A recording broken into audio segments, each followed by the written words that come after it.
Before we start the show, let me thank you for clicking onto this video. If you'd like to see more videos like these, why not subscribe and hit the bell button so you'll never miss an episode. Now, on with the show.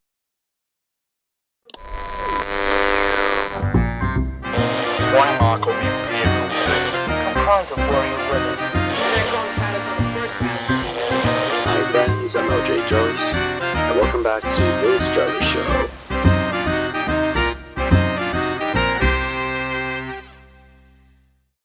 Greetings everyone, welcome back to On Air with Jarvis, the podcast of all things Warhammer and general stuff I find of interest. And to start off the first episode of this podcast season trilogy, the boys are back in town. So give a warm welcome to Hubrecht and Ineptus. How's it going, gentlemen? Yeah, it's going all right. How are you? Hello, lads. I was really hoping we start talking at the same time. That would be hilarious.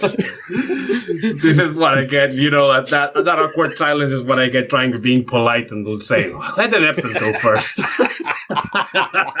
That's why I said your name first, dude. I didn't realize. You ruined the script already. Improvise. The show must go on. Most of the show is me improvising.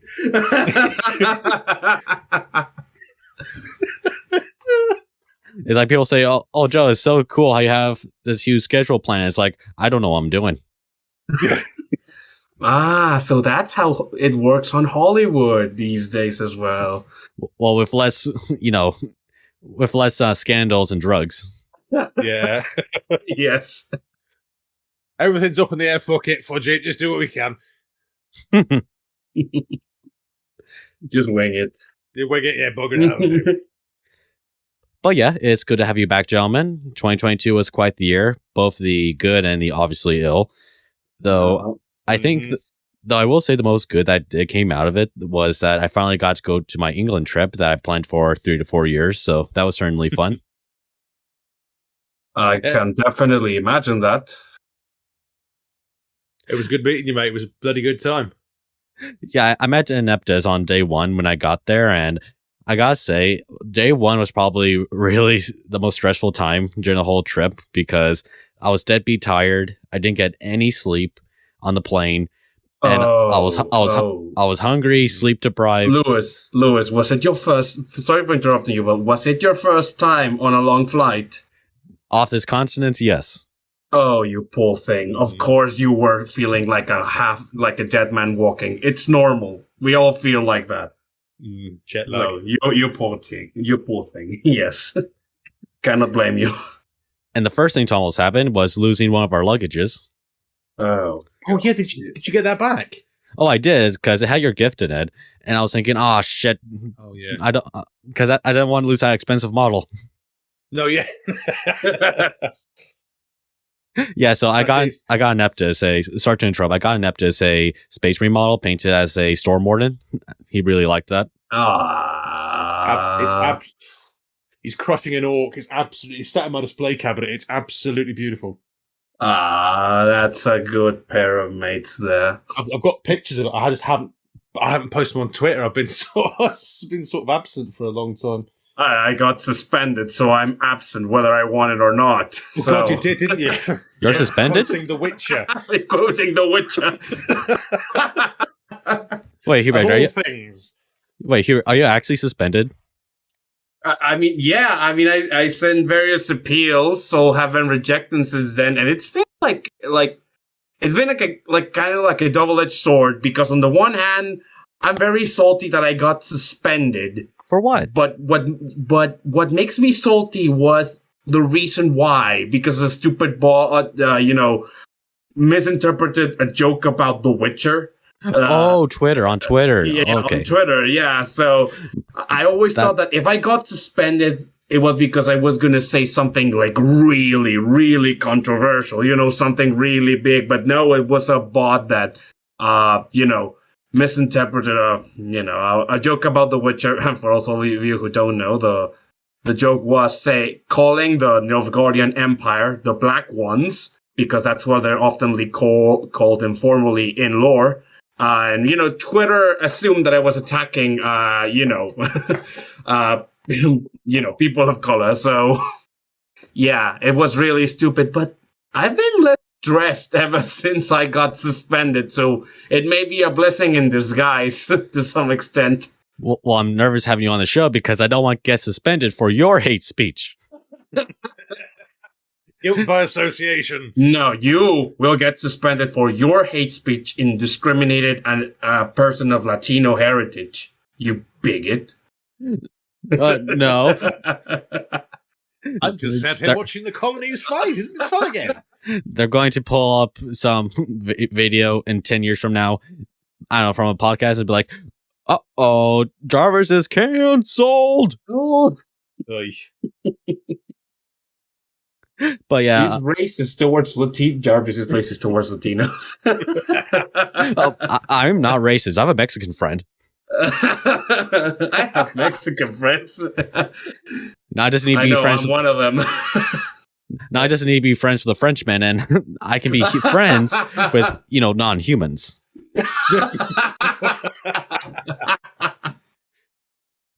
And to the Quebecer who's watching this, just let you know, I mean it. That's not even the French consider Quebecers humans.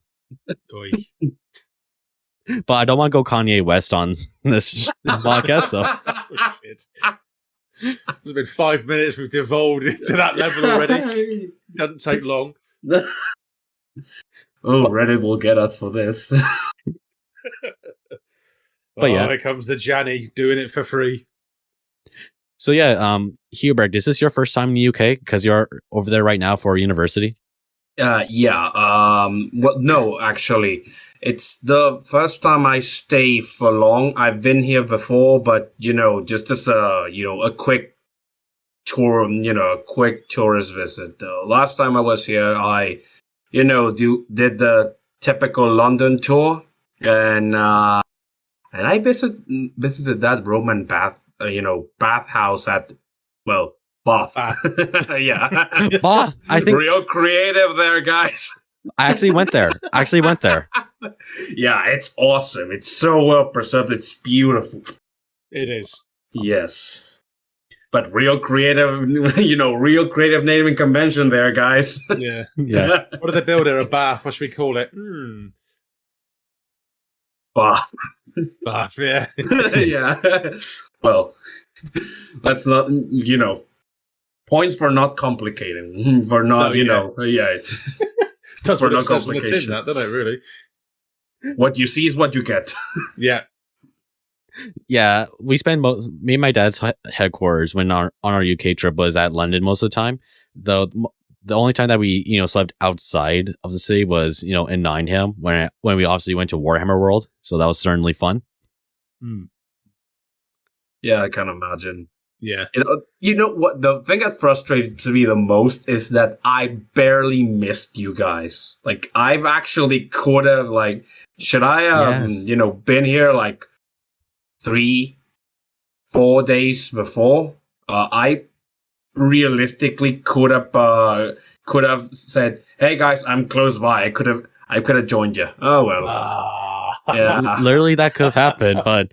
Yeah. Me and my dad were going around so many places that literally I don't think there would have been time. I know. I mean, it was your first time outside of the continent, so you might as well, you might as well make the most of it. So I don't blame you, really. Next time, it will be next time. Next time we'll all meet up in London and get pissed or something. Definitely. Put the knees up. Or for a change of scenery, we can meet Hubrecht in Mexico. But yeah, that would be fun. Although I wouldn't recommend it currently. But yeah, that could be fun. Bring some Kevlar vests. We'll just sit outside and watch chaos erupt. Fuck it. Just make sure you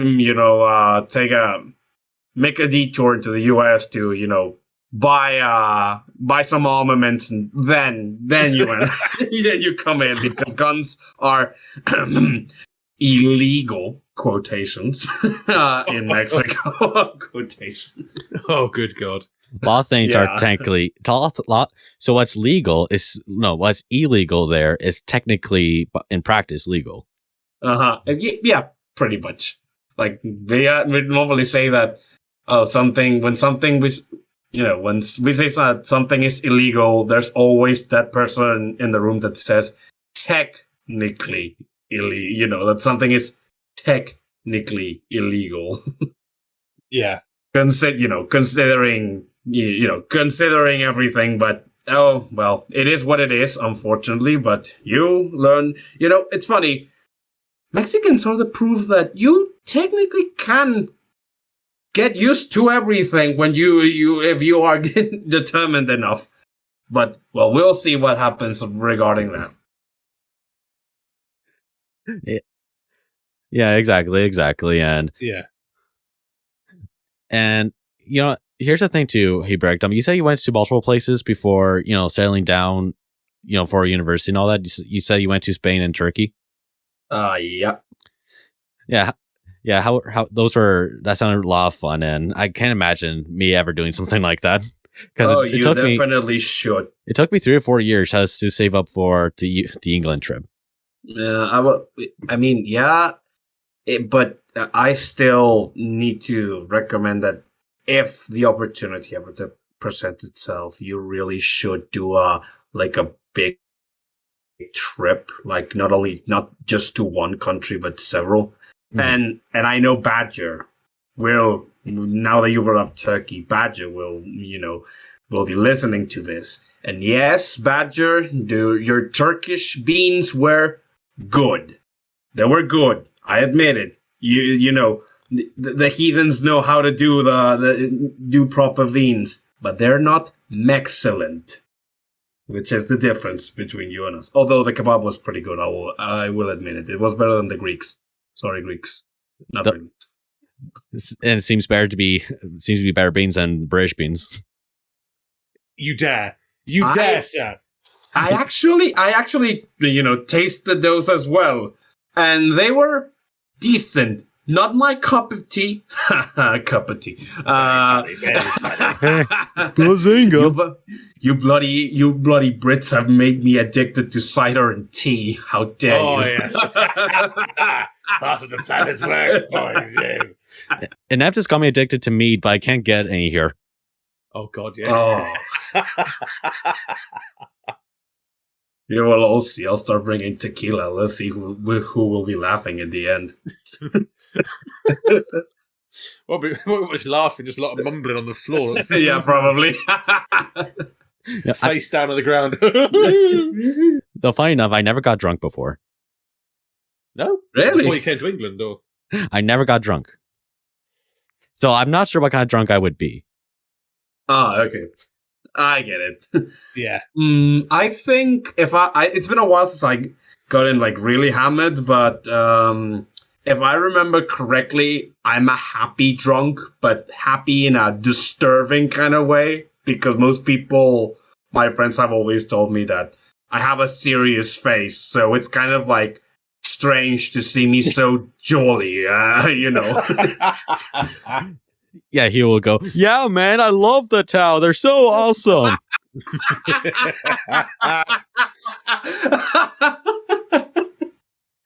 Witchcraft is awesome, guys. Yo, man, I found a girl in Brazil. She's beautiful. Oh, no, Brazilian girls are beautiful. What are you talking about? No, really, they are.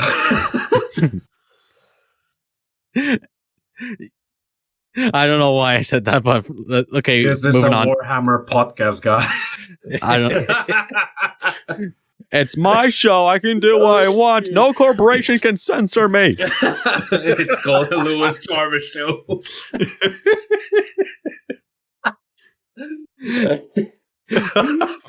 I'm nearing 30. I don't give a fuck.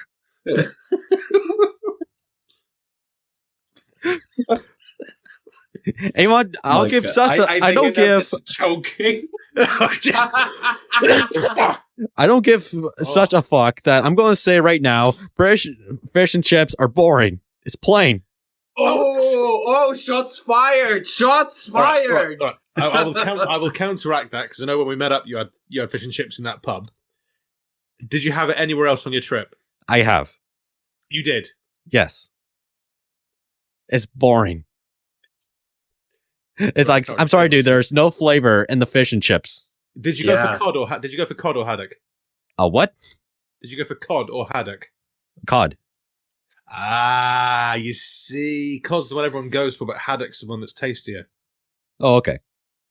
So you didn't do it right. Here's the thing. Here's the thing. Ineptus, the problem here is that it didn't have any maple. You know how Canadians stop. Yeah, absolutely, yeah. Well, I would try use curry sauce. I would try use vinegar, but they only have the brown stuff, and I don't know why, but it tastes weird. Brown vinegar is like, where's the white stuff? That's the best stuff on fish and chips. No, it's the white vinegar.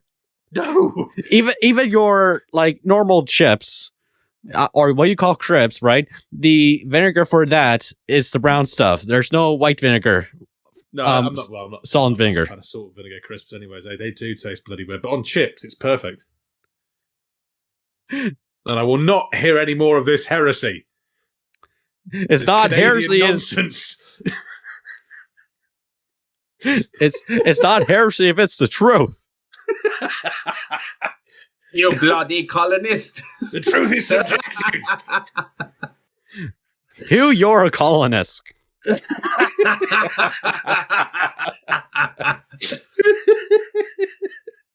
Stop saying that, man, or they're going to trade the traitor to the crown and to the Commonwealth. The fish and chips, it depends where you go and what you have, really. I never really have fish from a fish and chip shop. I'll usually go for like a spam fritter or a fish cake or something like that. But when you got the curry sauce with it, amazing. Just do it, maybe do it our way. What to do? Just add as much hot sauce as possible and, bathe them in lime, and that should do the trick. That always makes food taste better anyway. Just make it spicy. Bugger it, that'll do. Yeah, that'll do. Kill any sort of flavour. Just bring the burn. That'll do. Yeah. Burn it. Burn it. I want my tongue to glow. Exactly. But yeah, besides me and Hubrecht's time in the UK, it would be criminal if I didn't get to talk about that one certain video I did last year that pleased the YouTube algorithm. Oh, yes. Yes. And the ever-present controversy. Well, according to some. Anyway. It is a risque topic, and to those who don't know, I'm talking about my 40K not satire video. Here's the I not only did it well, but I'm really proud of how I presented the video in terms of pictures I've used, the quotes I've used. I think it's the most work I put into it, and it certainly paid off for it. Yeah. Mm-hmm. Yeah, definitely. Yeah. And you and Ineptus, you actually did some voice work on it, so that was really cool. Oh yes, the old Gilliman quote, wasn't it? Yeah. Yes. And I do love that quote. Mm-hmm. And here's the thing too. Hubrecht actually helped me out with bits of the video. Yeah. Yeah, it's like we were talking. He was telling me about stuff like I don't speak German for shit. It's like Tolkien skulls and all that. German symbolism. Yeah. I mean, I don't talk to. I don't speak German as well. I know how to read some of it, but I've never managed to finish learning it. I would like to, though. But, it's a work in progress. Mm-hmm. That's all right. All I can say in German is eine Brezel bitte. So, one pretzel, please. Eine Wurst bitte. Eine Bratwurst. Und eine Bier bitte. You were in Germany, you didn't have Wurst. It's literally sausage land. Oh, I had the brat years ago now, but I had a bratwurst off this bloke with it.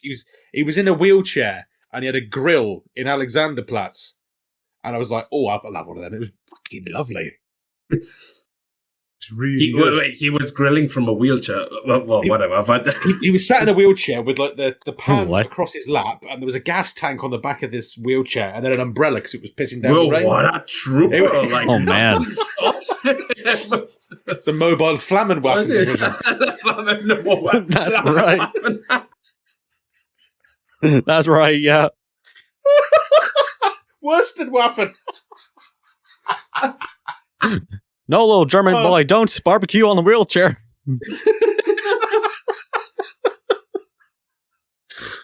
DC Signer Panzer Chair 1.0.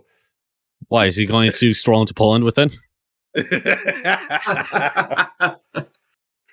Oh, God. Okay.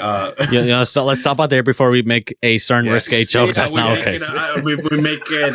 I mean, with all the German jokes, we could make it into a Warhammer fantasy podcast instead. Oh, yeah. Karl Franz. Summon the Elector Counts, yeah? But yes, you were saying about you not speaking German and Hubrecht helping you. Yeah. Well, I mean, he was using like point out certain things, from Warhammer Fantasy stuff that got carried out into 40K, like the skulls, the Reichsadler, the double-headed eagle or Imperial Eagle, as we're talking about here. Yeah. Yeah. And Definitely. I think that really did point across on why Games Workshop used such stuff, because the Imperium of Man is obviously it does reflect the Warhammer Fantasy's Empire of Man, because Warhammer 40K is reflecting off of Warhammer Fantasy and a lot of stuff, Yeah. It's always meant to be fantasy in space, isn't it? Yeah, and that was the whole point of it. Yeah. And Hubrecht even made an interesting point one time. It's like, if people, are who always go off of that 40K is very important political satire, then it's like, then what's the whole meaning of, Warhammer Fantasy then? It's like, yeah, that's kind of what I meant. Like, if 40K, it's like so satirical, so important, then we know that Warhammer 40K is started as pretty much a spin-off of fantasy, because fantasy was the original one, right? mm-hmm. So what is Warhammer Fantasy then? Like, why is 40K a parody, but fantasy isn't? Yeah. If everything GW does is a satire of fascism, quotations, where is it in fantasy? Yeah. And even the whole fascism thing, it's like, I wasn't going to waste time trying to explain, fascism. It's like, why will some guy on YouTube actually know anything about it? Because researching it for a day, I'm sorry, I don't think that's enough. Yeah, I know that people have said this to death. It's probably a sin at this point, but the thing is, fascism is such an overused word, such a term that has become so, meaningless, so devoid of anything, that, and it's not even something new. Like, there's I think even George Orwell, when he was still alive, denounced the use of fascism as expression for whatever I do not like, because exactly, which is makes why the word meaningless. Oh, and guess what happened? Mm-hmm. Yeah, guess what happened? George was right. Yeah. it's like, I that's why I quoted him in the video, to get my point across. Yeah. And the thing here is that I also tried to point this to Lewis, that how when a lot of conversations regarding fascism, people will try to define fascism, but they will never succeed in doing it, because people have done PhDs on what fascism is, just to, conclude that they don't know. Basically, yeah. Like, there's more than 20 definitions of fascism, all either contradict each other or or are way too broad that you can fit, realistically, you can fit anything in them. Even things that are ideologically opposed to it. You can put monarchies inside of fascism. You can put communism inside of fascism. You can put certain current democracies would fit certain molds of fascism, even though we do not live on an Orwellian police state. Well, yet. Yet. But but what I mean is that even people have made very good arguments regarding the fact that those definitions are so broad that you can fit anything in them. So that makes it pretty much a meaningless point, essentially, because it can be anything. Yeah. Like, to use an example, me and Hubrecht were watching some guys doing a dumbass take on the whole subject, and one of his definitions is that because fascism worships, the military or something like that, ergo that's fascist. It's like, well, does that not apply then to Spartans and Zulus and other modern nations?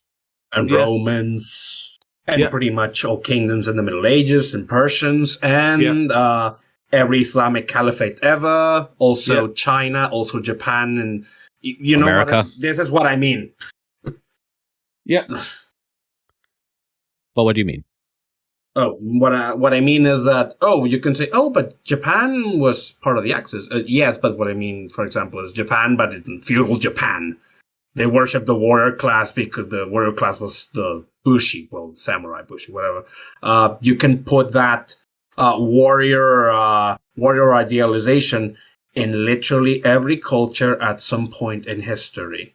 Yeah. Sparta, Rome, all the Middle Ages, every Islamic caliphate, China, Japan, the Aztecs, the Apaches, I don't know that much about India, but I'm pretty sure they fit in there as well. You can't say Mongols. I mean, come on! It literally, the Vikings. It can fit anyone at any time. Exactly. Yeah. Exactly. Yeah, and and like I said, I think I said what needed to be said and presented it in a way that I think was satisfying. Yeah. Yeah. And sorry to bring and I think it was good for me that I brought up something that is satire, and I brought up The Boys. If you guys have watched the show, I think that actually made the entire video because it kind of made a very good contrast between the tones of both franchises. I mean, and it's. The Voice leaves it very obvious that it's a satire. No questions asked. And I don't think it's just enough to be over the top, because technically, all fantasy, it's over the top. And exactly. Though maybe I could have brought political satire into the video, and in a bit as an example, like I could have brought something like Death of Stalin, or I forgot the subtitle of this Metal Gear game, but it's obviously political satire. It's a video game. It's from Metal Gear. Sons of Liberty. Is that what it's called? It's Metal Gear 2, Sons of Liberty. Yeah, it has Sons of Liberty specifically. Well, I mean, because one of the bosses in that game is a literal senator. No, that's Metal Gear Rising. That's Metal Gear Rising. Yeah, Revengeance. Yeah. Yeah, Revengeance, yeah. Nano machines, son. Yeah. Don't fuck with this sinner. It's like, I think that game is a perfect example of political satire, yeah? Yeah. Yeah, fucking hell. Oh, the memes. It's like in the good old days after 9/11. The memes of that game are the gift that keeps on giving, I swear. Yeah. Fantastic. You millennial leftists who never lived one day under nuclear threat can now reflect upon your woke skies.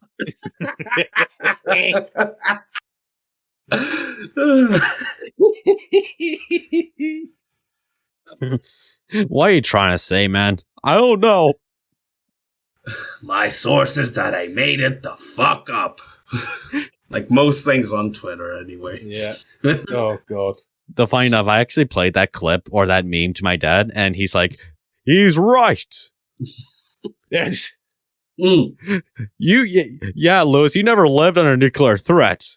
And it's like, I'm pretty sure I have. Actually, in February, we sort of have.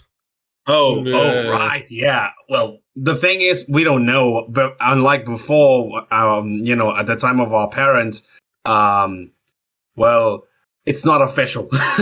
Not official. It's not official. At least back in the Cold War, it was official, at least. So we knew what we were dealing with, sort of. Yeah. Sort of. But okay, to actually make this into a Warhammer podcast, I guess we'll move on. Lose one sub, then immediately gain another, but... What's your podcast theme about? Verse, the Cold War, and Metal Gear Rise. Question is, what is it not about, really? Exactly. It's how I want to do it. Exactly. Yeah, and I think it was also definitely fun that the three of us got to do that Troll Slayer podcast. Well, even though Ineptus wasn't in it, he did some voice work for Felix Jaeger, so I'm going to read those books. Yeah, the video turned out very well, I think, and yeah, I don't see why I can't do more. But what do you think, Hubrecht? I mean, you haven't read the Gottfried and Felix series, have you, Ineptus? No, I haven't. Again, fantasy's only something I'm starting to dabble into. I've got a friend of mine at work who keeps begging me to go over to his house and play a game of fantasy. I've got to try and dabble into it because I know it's the sort of thing I'd enjoy. I mean, I think you would. It's fantasy, much like 40K. You will see a lot of the DNA in there. It's, Yeah. It's kind of like, you can see that much like 40K, it takes a lot of these established fantasy tropes from other works, but it makes it its own thing.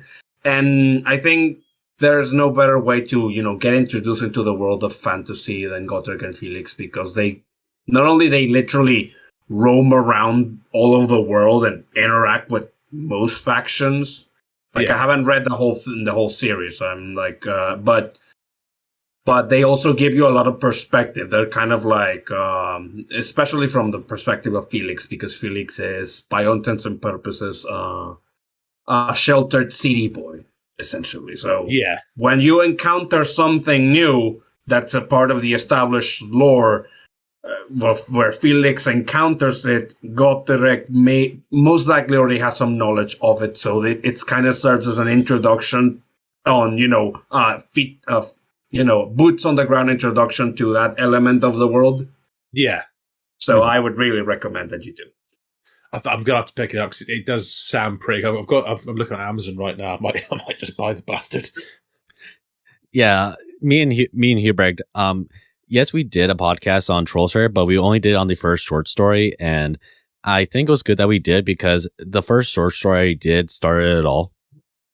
Yeah. And if we were to go through every single story in that collection, I think it would take, even more hours.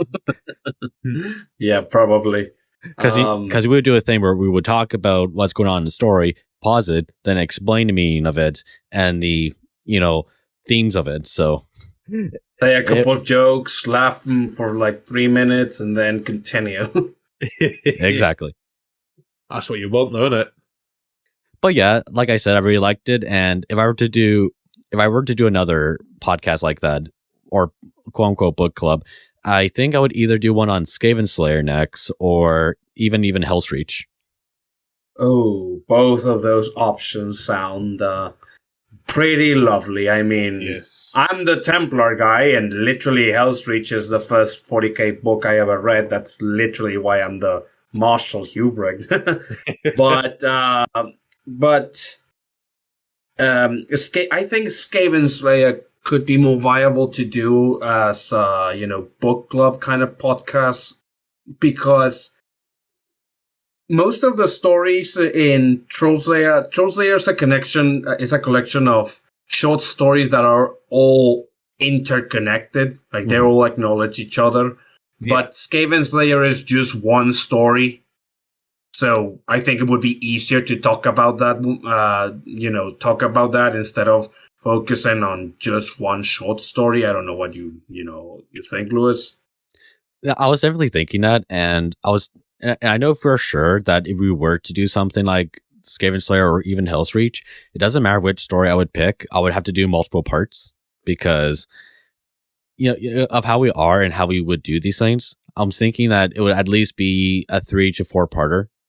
Oh, because of how much details we go into it, Yeah, I understand. That's, ladies and gentlemen of the audience, that's partially my fault. But well, that's why I brought you on. That's why I brought you on, so we could. That's partially my fault. I plead guilty. But no, I definitely understand what you mean. I do like to go into detail, and I think you appreciate that too. Although I sometimes overdo it, I'll admit. But I would be completely on board with Skaven Slayer and Troll Slayer, or Hell's Reach. In fact, I'm listening to Skaven Slayer right now, just kind of to refresh my reading of it, because I want to read the next one. Which one was it? I already read Demon Slayer. Oh, Dragon Slayer. That's what I'm. And how's the Skaven dialogue? Skaven dialogue is gold. It is. I'm not gonna talk about it because Ineptus needs to experience it, without spoilers, because the Skaven dialogue is just gold. But I know that. I played a bit of Vermintide. I know they sort of use conjoined words. Yes, but when it's kind of different when you experience, when you read a section of a book that's from their point of view. It's kind of different. No. Yes. Oh, this does sound like yes. This sounds brilliant. It's very elucidating on their thought process. Let's just say that. I'll have to get it. I'll have to pick it up. Yeah. If I get the omnibus, I'll grab the omnibus if I can. Like literally, they're the best Disney villains in a non-Disney project sort of work. That's actually something I enjoy a lot about Warhammer Fantasy. Its comedic elements are, very good. They're very, they're actually pretty funny without losing how horrifying they actually are. Much like, the comedians of 40K are the orcs, but, when you peel back all the memes, the orcs are, extremely terrifying. They are, yeah. Yeah, but the thing is, fantasy has orcs as well, and the Skaven also serve as a repository of dark comedy, and you're kind of like, every time they do anything, it's kind of like hilarious in its own way, but the Skaven are probably the most terrifying faction of all Warhammer Fantasy. Not only because of what they represent, but how, they're just go read the books. The ones that are familiar with them know what I mean. Mm-hmm. Yeah, I'll get the book. I'll pick it up and read it. But yeah, and of course, everyone has heard the news that Henry Cavill will be doing a Warhammer show on Amazon. If you guys remember that. One of us. One of us. King of the nerds. In another timeline. The God Emperor of mankind. Same thing, different country. Yeah. In another timeline, he would probably be some English king in a alternate timeline. He is the right, he will pull Excalibur from the stone.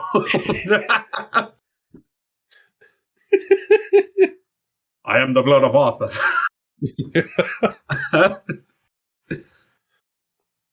Yes. I mean, first off, regarding Henry Cavill, poor guy, because the guy is very talented. The guy is, clearly has a lot of passion in a industry that has become infamous for its lack of passion. Yeah. Mm-hmm. And every project he seems to get involved with crashes and burns. I mean, I'm not the biggest fan of Superman, but I think he made a great Superman. Oh, the DC universe is a mess. Oh, they're going to reboot it. It's such a Off mess. with you. Yeah, Yes. that is not Henry Cavill's fault at all. Not That his is fault. that is the studio being a complete dick. Yeah. And it's the same with The Witcher and Netflix. Is that he wanted to make it more like the books. The books are fantastic. He held up. Sorry, Ineptus. He held up. He held up the entire show. He was the Atlas for the show. If it weren't for him, it might not have been, worth a season.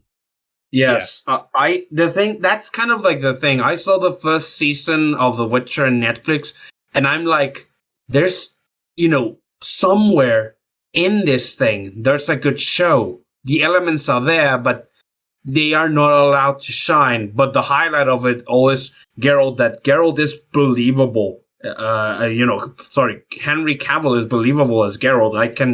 He certainly captured the guy's personality. But the rest of the show, like, there's some decent elements here and there, but overall, it should have been better than it was. It's now very clear why. I mean, we all know the meme of Netflixing,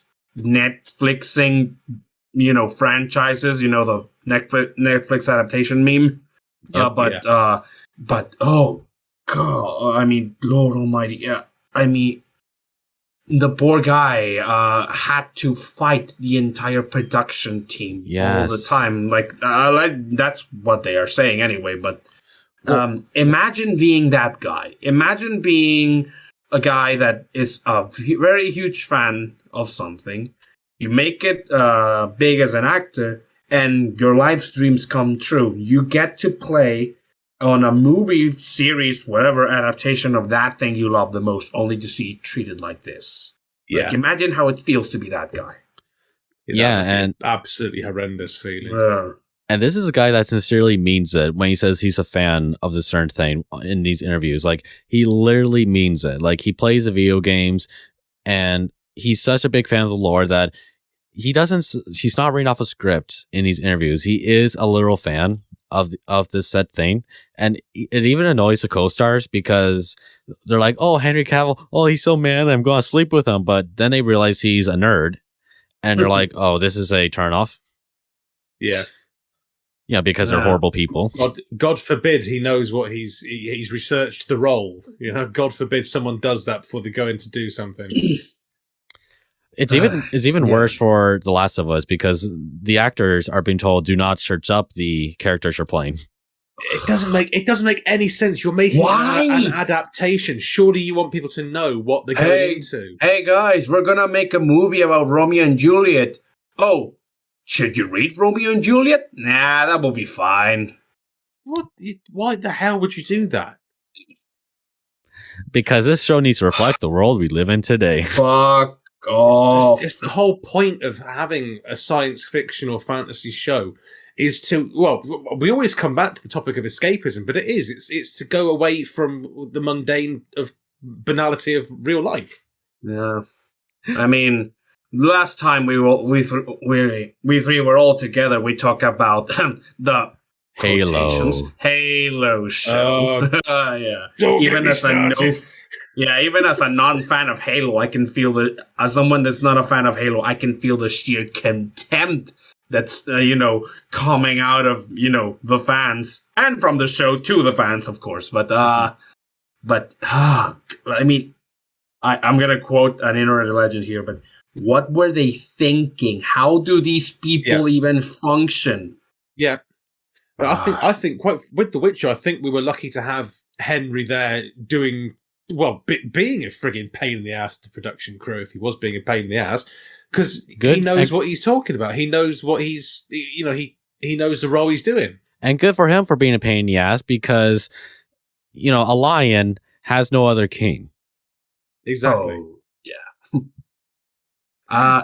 And the thing is, these past 2 years, we have seen the so many legacy properties, franchises, books, movies, whatever, that, you know how Game of Thrones became, was an obscure series of fantasy books, and, they got catapulted by the show into, stardom, the books by the show, only to, fall into obscurity again after, that ending and the fact that George cannot, finish the goddamn books. But he's like a different version of Gabe Newell. He can't count past 7.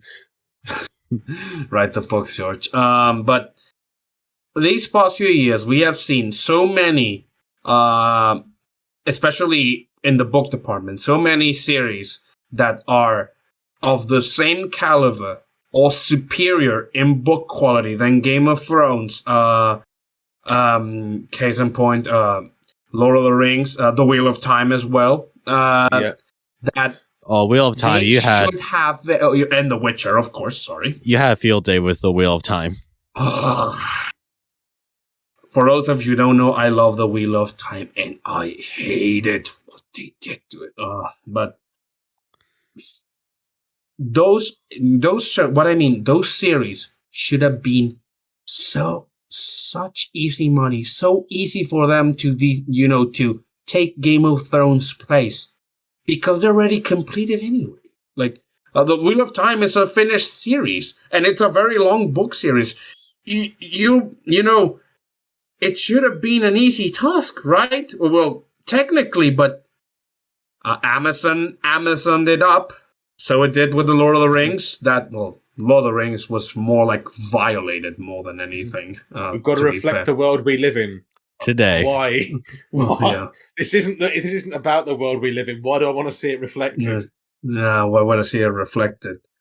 That's precisely. And speaking of Amazon, I think that's kind of like the main worry regarding the whole Henry Cavill subject here, right? Yeah. Mm-hmm. Yeah, absolutely. Because you can't trust these freaking companies. You can't trust them with this sort of thing. It's like imagine they did the same sort of thing with Conan the Barbarian with Schwarzenegger.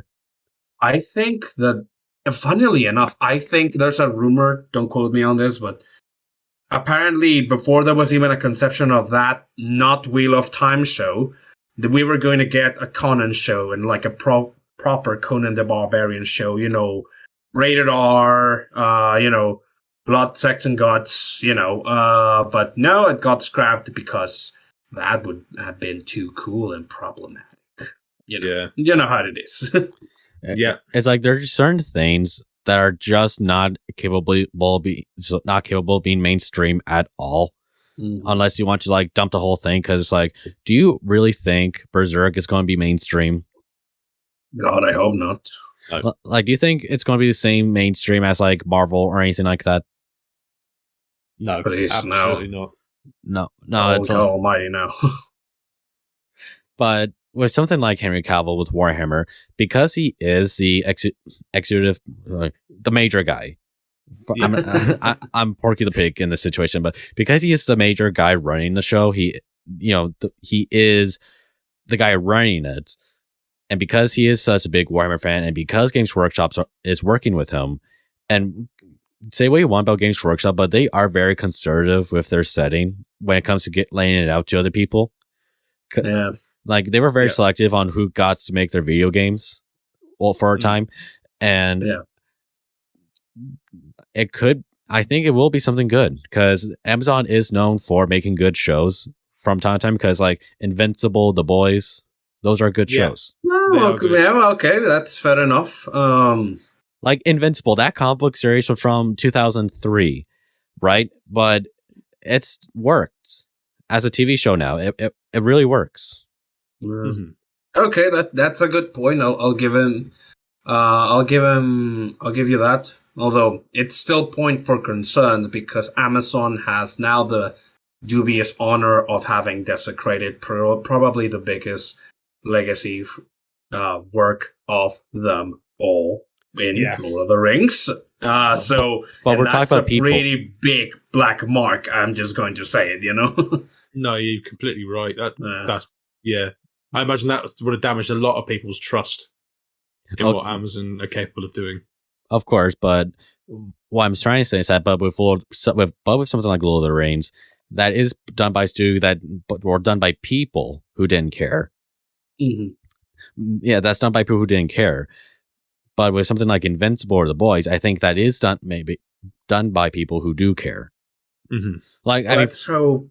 Sorry, go ahead. Sorry, but then again, for The Boys, they've changed basically everything from the comics, with the exception of some key points and stuff. But then again, those comic books were always shit. It's how did I call it last time? Hate porn. Oh It yeah, is- that was it. Hate. It's hate porn. It is hate it because that is what The Boys comic is. But my whole point is that because something like Invincible and The Boys can be done, and because it can be platformed on something like Amazon, even for how violent those shows are, something like that, something like Amazon is probably appropriate for Warhammer because it is allowed to be violent and stuff like that.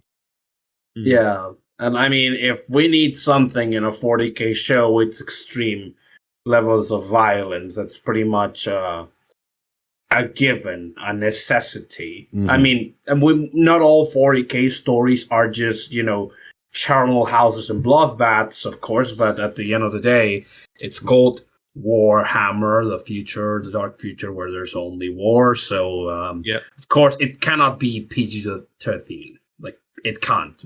Like, No. If that's the case, then we're already on a bad start. If they say it will be PG-13, you can say that we're on a bad start. But I don't know. Like, I want to be optimistic because, like you say, Games Workshop is very protective of Warhammer, they have demonstrated with the animators on YouTube, unfortunately. Yeah. Yeah, thanks for that. But Games Workshop's paranoia may serve us well in this circumstance, maybe. And the fact that Henry Cavill is although I heard that is not fine, the deal hasn't been finalized yet. But with Henry Cavill in a position of power, and this being his project, he being the one that wants to set it off the ground, we stand a far, far higher chance than pretty much any other circumstance of getting some, 40K media onto, on, big screen quotations, but, getting it out there and getting something good out of it. Yeah. Couldn't say it better. Yeah. Yep. Though I think it is a good point where I bring this up is that, poetically, Ineptus, you and I were talking about Dead Space on our very first episode of On Air years ago. Oh, yeah. And the reason why I call it poetically is that very soon, even right now, as we're recording this episode, the Dead Space remake is actually going to be coming out. So what do you guys have to think on that? It is, yeah. I'm taking it skeptical because I know the Callisto Protocol came out not long ago, and people were sort of it sucked. It didn't really. Yeah. I didn't hear much good about it at launch. So yeah, I hear there's a. Oh, sorry. Go ahead. So I was going to say everyone was bigging it up like, oh, it's Dead Space without EA's intervention, and it sort of shat itself on arrival. And so the Dead Space remake's coming out, and I'm like, it's EA. It's got EA all over it, and it's not like 2007 EA. It's modern day. Give us your money, EA. I mean, has there ever been any other EA? At one point, I think at one point they might have had a shred of decency. The distant past, maybe. Back in the 80s and 90s, maybe. Yeah. But back when there were still dinosaurs and stuff. Yeah. Back when Sonic the Hedgehog and Super Mario ruled the earth. but here's the thing, though, is that I watched gameplay of the Dead Space remake, and I gotta say, guys, it looks spectacular, and the atmosphere, I think, has improved a lot compared to the first game. Because that might be risky for me to say, but seriously, it's like if you look up the Dead Space remake, it's like, whoa, this is like how I imagined Dead Space on next gen console because of how dark and brutal it looks. Yeah, I think I have to agree with you there. I mean, I have seen gameplay as well because I was curious, and it looks really good. Like, really good. I don't misunderstand me. I'm still salty about the fact that they were making a game of a franchise they essentially killed. Mm-hmm. But at the same time, by the way, I was one of those people with the hope that Callisto Protocol would be, as Ineptus said, Dead Space without the interference of EA, but apparently it was mixed at best, complete waste of time at worst. That's disappointing. Although I do hear it's like one of the most violent games till this day. So for those of you with who enjoy gore, I suppose that's for you. But yeah, and you know what's uncanny? Seeing scenes of Dead Space 1 and hear Isaac talk. I'm like, that, yeah. It goes against the grain a wee bit, doesn't it? Yeah, I mean, I'm not saying it's bad because, it's kind of a given when they decided to make him an actual character with a personality in Dead Space 2, but I'm not saying it's bad. And maybe make the game better. Maybe it would make, the game better, but at the same time, it's uncanny. Like, I'm like watching these familiar scenes from Dead Space 1, and I hear a voice coming out of the suit that only makes grunting noises and screaming noises in the first game. Well, here's the thing too. Like when I say remake, I literally mean it's a remake. It's not like just a upgraded look to the first game. Like they redid the lines, or it is an actual remake. Yeah.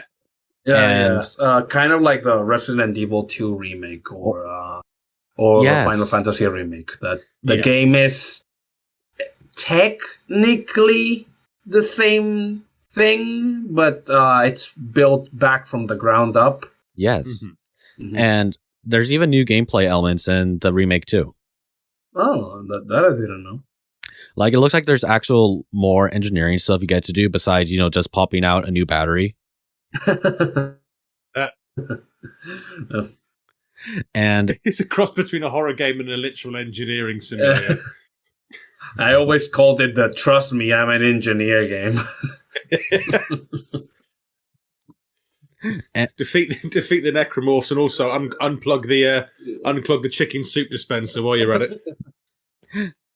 And what is pretty cool too is that in the remake, when you see at the necromorphs, you actually see flesh peeling off when you're shooting them in the limbs. It's not like that sounds horrifyingly lovely. Like you see flesh and bone when you shoot at the limbs. Oh, that sounds gratuitously good. Yes. You thought the first one was violent when that came out. You can feel the bloodlust coming from my voice. Honestly, back when I first played that game, I'm not a person that's easy to spook. Oh, I was still a wee lad back then. No, but I remember that game made me distrust "Twinkle Twinkle Little Star" as a song for a long time. Oh god! Like what's with lullabies song that are supposed to be happy, help you, lull you to sleep, being creepy and unsettling when they're sung slowly and ominously. It's like it literally is. Like London Bridge is Falling Down literally sounds like a World War II song. Yeah. Like I always thought it was. I think Ring Around the Rosie, which by the way, they used it as a song for the second Dead Space game, so there's another lullaby ruined for you. I think originally was a song about the Black Death, but It don't was, quote yeah. me. Oh yeah, right. It was right. Yeah, it was. So, I mean, it's appropriate, I guess. I didn't even know. Yes. Yeah. Well, just ruined another lullaby for you. And I mean, I suppose it's fitting because the necromorphs are kind of like a plague, technically. Yeah. So it is thematically fitting in that regard. Oh, you know what? Something I want to know. How will they portray the Scientologist? I mean, the Unitologist and I did the same. I did the same mistake. I literally said the exact same thing where I was talking about Dead Space to my dad, and I accidentally said Scientology instead of Unitology, but it is. Yeah, well, it is but obvious. You know, it is. You know, it's Scientology. It's Scientology on steroids, essentially. Yeah. It's like it's obvious what Unitology is meant to parody or reflect. It's obvious. Even in the second Dead Space game, they hold nothing back. It's obviously Scientology. Yeah, it's obviously Scientology. And you know what? Filthy Xenos worshiper. But despite all the crap that people, make fun of Tom Cruise for, it's like he's in the best timeline in his acting career. Yes. Yeah. And he looks immortal. He's like in his 60s. He does, yeah. And the guy is hanging from a plane with his bare hands. And I'm like, that guy has just like sure contempt for his own. Either he thinks he's immortal or he's just like, I have accepted my fate. Nothing can scare me anymore, you know? Yeah. It's like me. I accepted my fate. I don't give a fuck anymore. So that's why I'm going to talk about risque stuff on my podcast. Yeah. Talk about knowing no fear, eh? Maybe Cavill should call him and have him play a Primarch. What Primarch should Tom Cruise, portray? Fulgrim? Who could he replace? Lorgar. Lorgar? Oh, wait, yeah, Scientology. Chief of the Nazi religion. There you go. I'm thinking Fulgrim. Fulgrim. Well, maybe not because of personality stuff, but more because, of how he can portray the character, Okay. I mean, Tom Cruise, he is good. I think that he is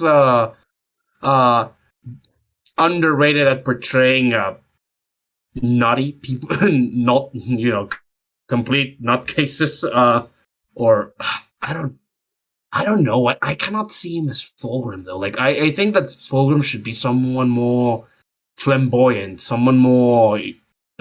Twink. Yeah. I was going to say... Just come out and say it. Just come out and say it, but you know what you meant. Say it. We all know what you meant, lad. Just say it. Twink, then. And I didn't want him dragging it on any further, because... Okay, I'm shutting up now, then. Shutting up. Poor Ineptus, I think, only said a few words. It's all right, don't mind. I'm just happy to be involved. Yeah. And you see how happy he sounds. Oh my god, I used to just see how happy he sounds. Great use of language, genius. We know what you meant. Sod it. It'll do. Though, interestingly, both me and Hubrecht actually commissioned some art last year in 2022 for our original Warhammer characters. And yeah. And actually, both of them were from Zliva. And I thought it would be fun if I were to bring them up and we can have a little conversation piece on the two arts that we've done. Oh, yeah. I'm going to need to compare. I'm going to need to see them to compare them. Yep. Hold on. Let me look it up. I have them here. There you go. This is Hubrecht's. Oh, fucking hell. Oh, you were quick. Hell. Yeah, but I have them up on my file, and yeah, Hubrecht, I gotta say, Zliva did such an excellent job on this one, yeah? Yeah, she did. I mean, and she was actually pretty speedy with her as well, so I'm like, so I can't, when she like delivered me the final version, I was like, wait, it's done already? but essentially, this is Sister Jimena. I plan to hopefully I can write a story featuring her sometime soon. But she actually features in a story, has a brief cameo in a story I wrote for Cold Open. I'm trying to... Link in description below. Link in the description below. Shameless plug. Yay. I think I'll actually do it. I'll put up your short story in the description below. Thank you, hermano. But yeah, but essentially, I'm trying to, get on the habit of writing because in the future, I would like to write a book. And well, since being a Warhammer fan and all, and Colin having that such an, wonderful site with Cold Open, I tried my luck and it got accepted. So, so I'm trying. Hopefully, I will make a story about her in the future. I wanted to have a Sister of the Argent Shroud because there's literally very little artwork about them, and I like their color scheme a lot, and I felt like the Celestians, I think that's this type of unit is called, are not represented enough, and I mean they have Pavese shields and halberds. That's a crime, and so that needed to be rectified. So that's why she is the type of sister that she is. That is good. Because they really are such great looking models, and it is awesome seeing art on them, especially from Zliva. Yes. And yeah, the Argent Shroud, that is such a unique color scheme, and I think the orange red hair works really well against it. Yeah, she's what I thought of when I thought about on my conception of her is of a sister that's kind of like, of course, zealous, devout, everything a sister should be, but she's kind of like very prim about herself. She's like, I'm not gonna shave off my hair, I'm not gonna use that bob cut if nobody tells, if I don't need to, because that looks horrible, well, according to her at least. So when she finds, she's kind of like very queenly in her disposition, like how dare you talk to me, peasant kind of way. Yeah, because he was from nobility. Yeah, she's from nobility. I've always been very interested in portraying people that come from a social class such as nobility, like Hubrecht, the character, not myself, is also from nobility.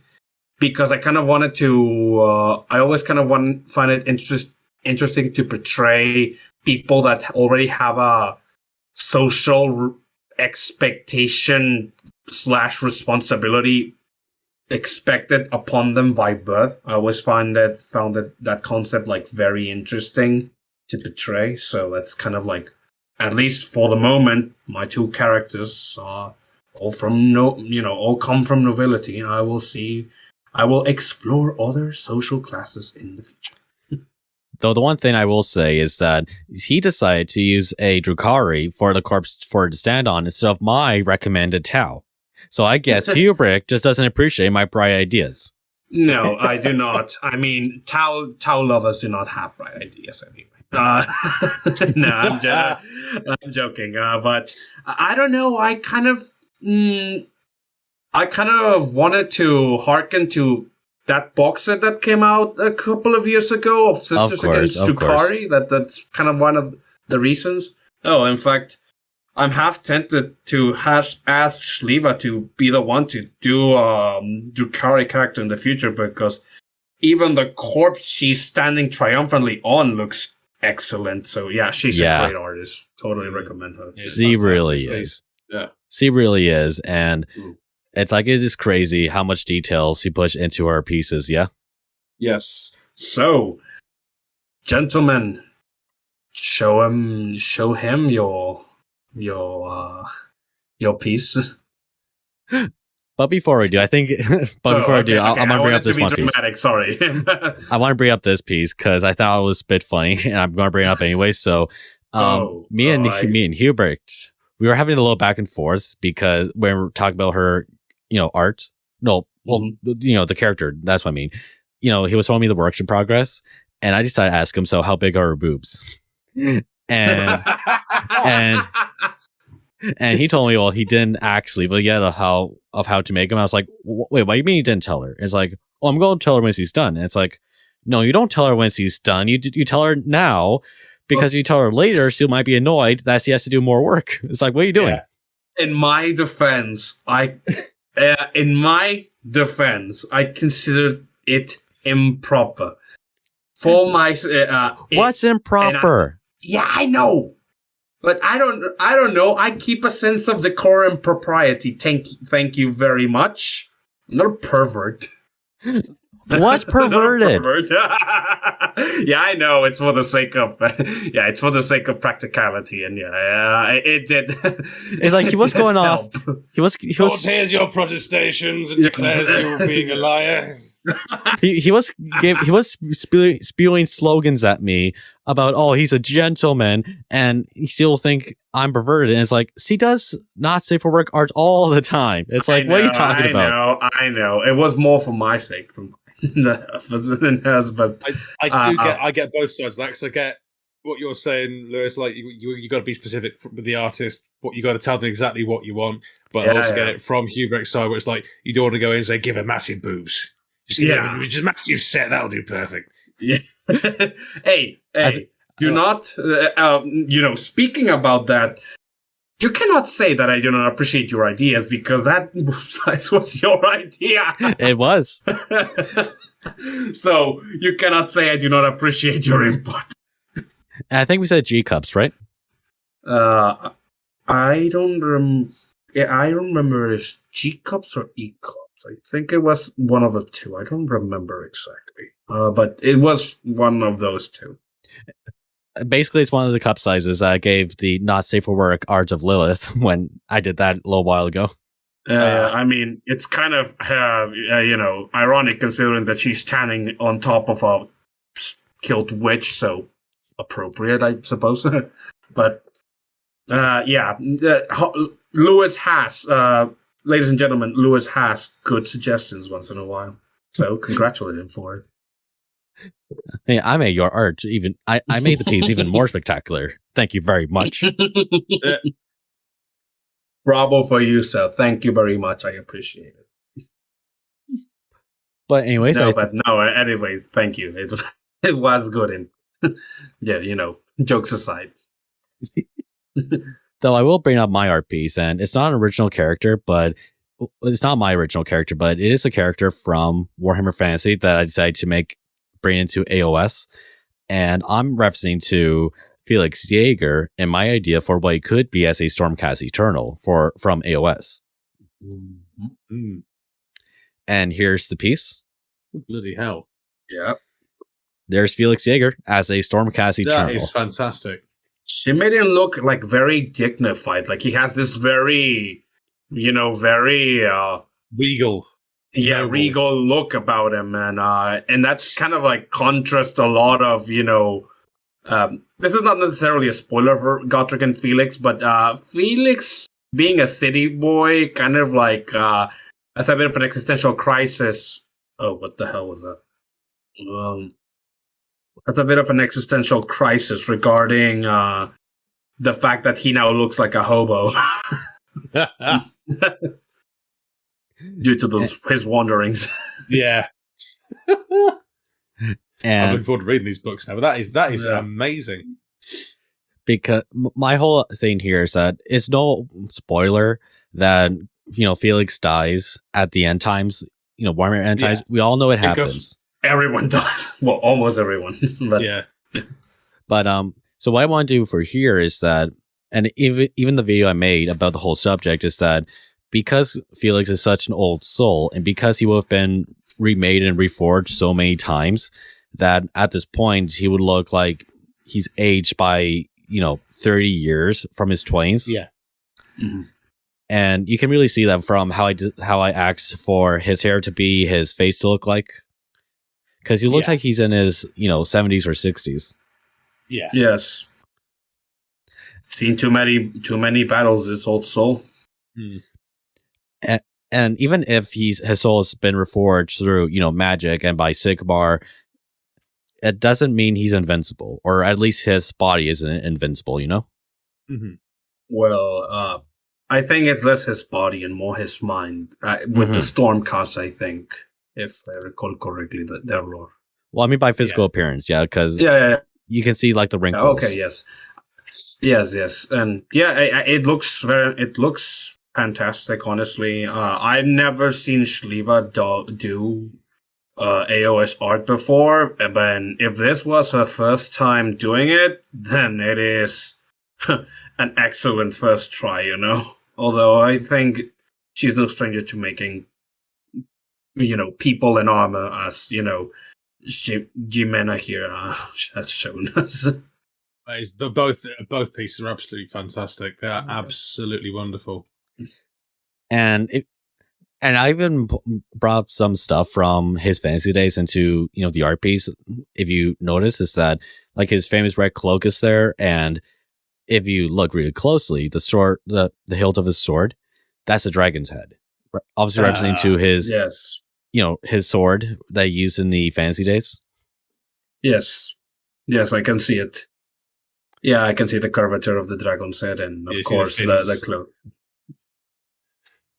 Yeah, and honestly, the lore decision aside to make him a anvil of the Helden Hammer, because that's the storm host he's from in my art.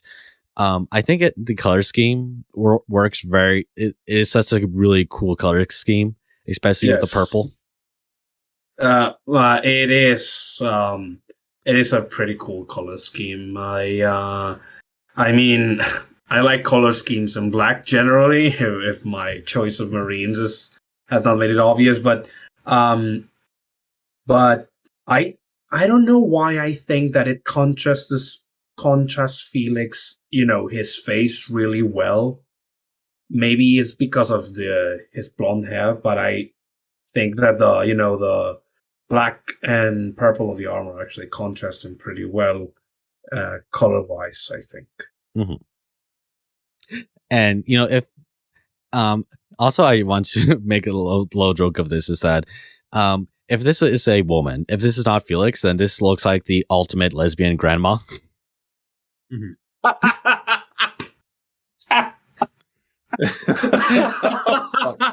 Oh no! In the best way, come on. Yeah, I know, but that came out of I never thought I'd like that. And like I said, I don't give a fuck.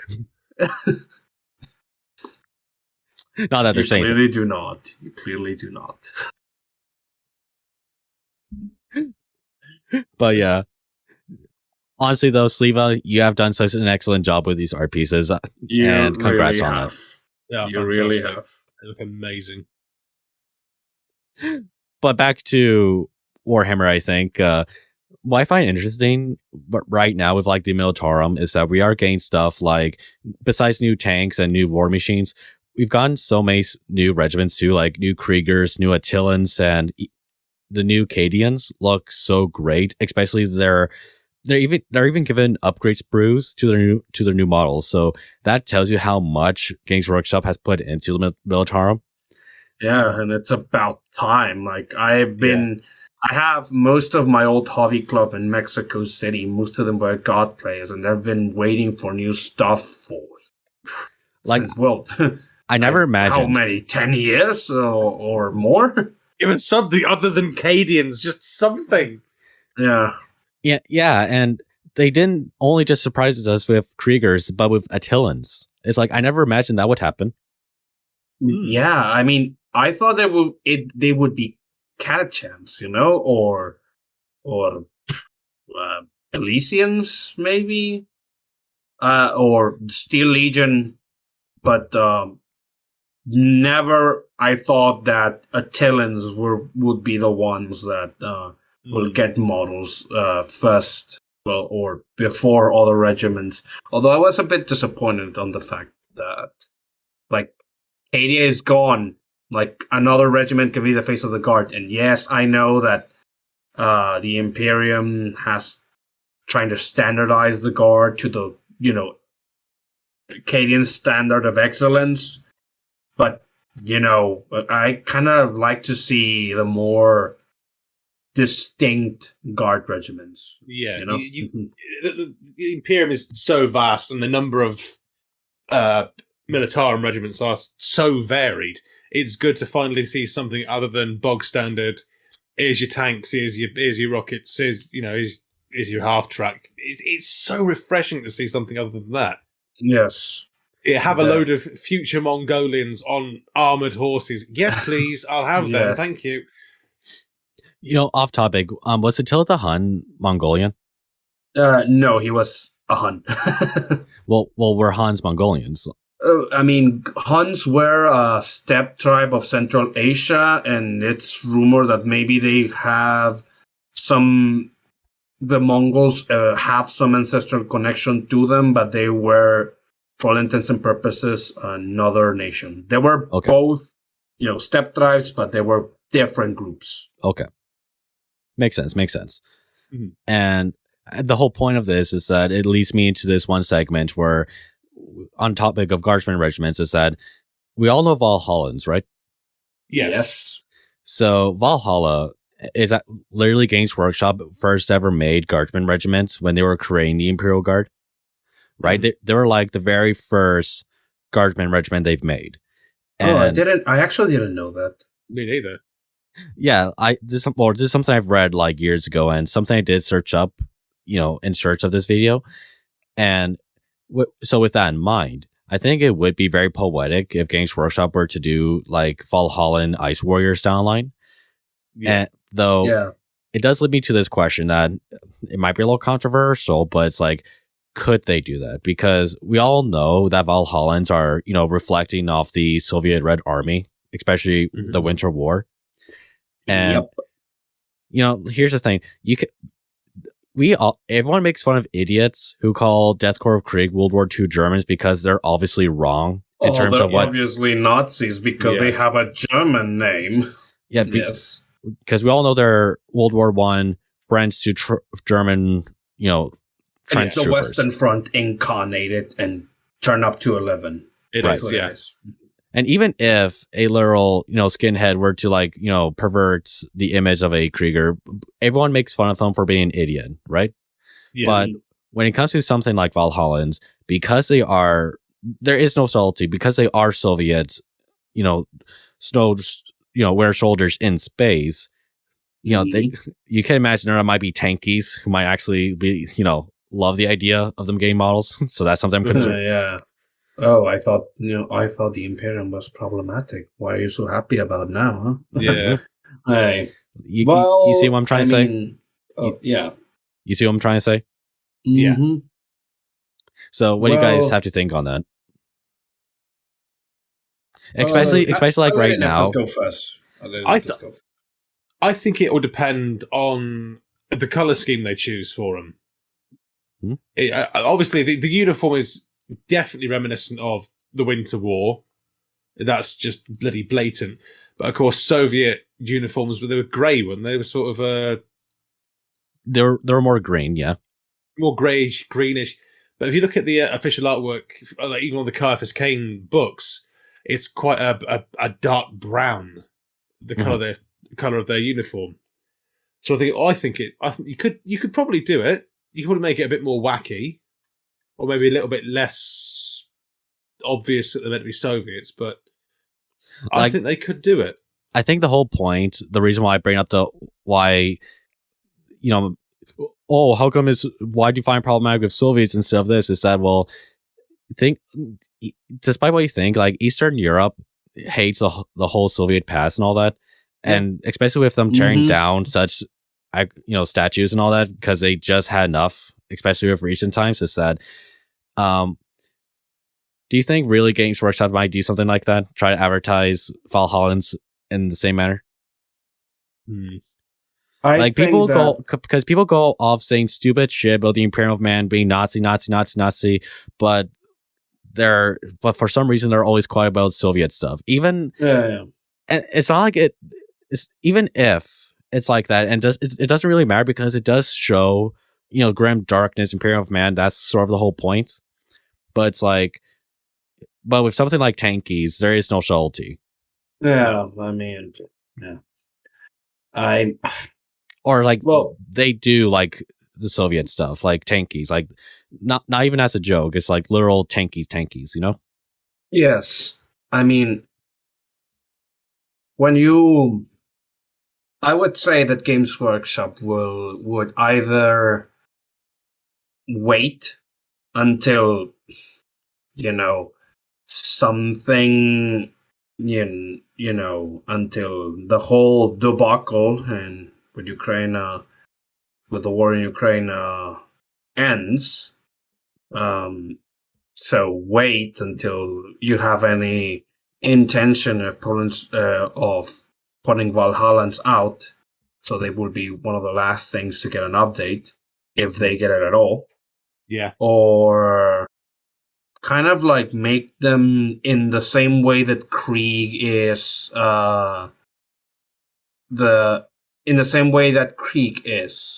embodying not necessarily one country's old uniform scheme, but several. They're more like the representation of a type of warfare rather than one country's specific army, but in the future, because that's what Krieg is. So I think that could work for the Valhallans. Mm-hmm. The Valhallans, like you say, are the Winter War, the Soviet war against the Nazi Germany, and also during winter.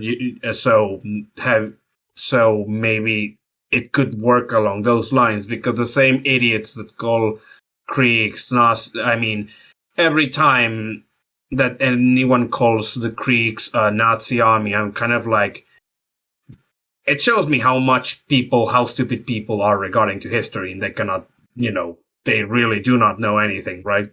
So it's like they go off about Krieg so many times. It's like, but the thing is, Krieg has a lot more subtlety in what they're supposed to represent. Like even with the whole idea of trench warfare, they have like uniforms from France. Well, it's more concentrated in Germany, but there are huge elements from France and England. Yes. Like they are, because they are World War I trench soldiers. But with something like Valhallans, again, and because this is like Games Workshop first ever regiment, and I'm pretty sure they did this because they were history buffs, but because they're history buffs. But like I said, there is no subtlety with Valhallans. They are Soviet red soldiers. Yeah. And it's like, and no one says a thing. Like the same people who say stupid shit about Kriegers and all that. Mm-hmm. Yes. Honestly,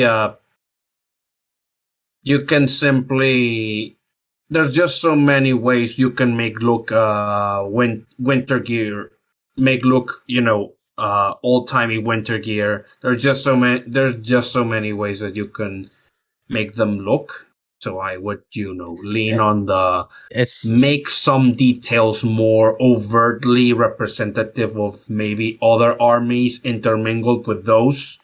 Like you essentially create make the army be reborn as the incarnation of a type of a front or a type of warfare in a similar way that Krieg is.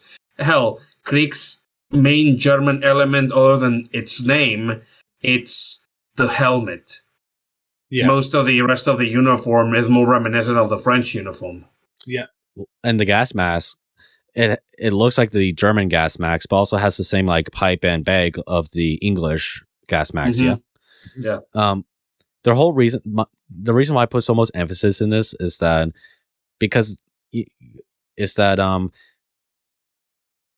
I lost train of thought, but I get with something like Valhallans, and I do agree with you. And what I'm trying to say, that I'm not saying they're not allowed to be Russians, right? No. Because that is one of the biggest themes of Valhallans. I'm not saying, get rid of everything Russian forever. That's not what I'm saying. No. But because we're going to talk like how the idiots are about Krieg and all that, but like you said, there are definitely a lot more elements from other, Winter War army stuff they could put in Valhallans, which leads me to this. Look at the planet itself. It's named Valhalla. It's not named like Moskiv or anything like that. Valhalla is, of course, is a Scandinavian element from their mythology, yeah? Yeah. Yes. Which leads me to this. It's like, what other army did the Soviets fight against? Well, they fought against Finland.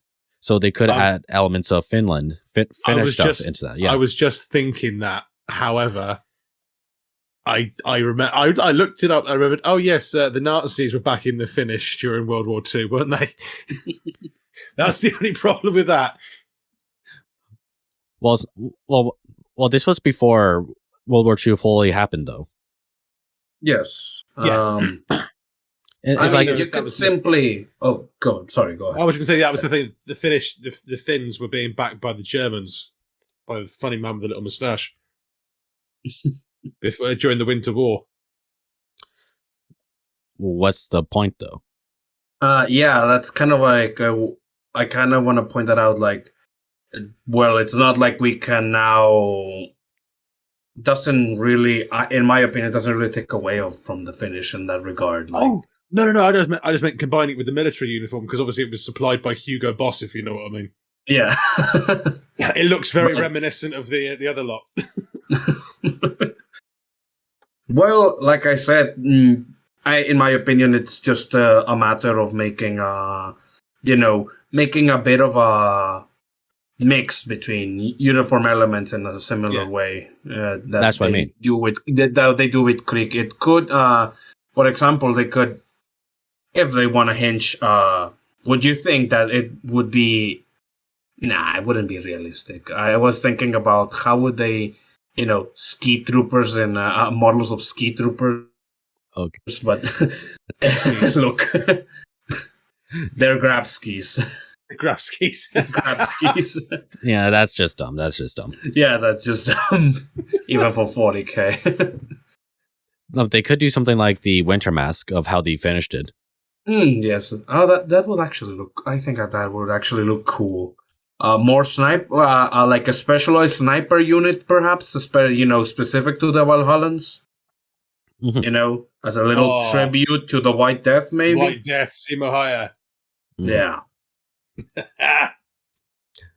Well, I'm not sure if that's actually how Valhallans work, but because I never actually read a book about them, not even from the Kaisvus Kane books, but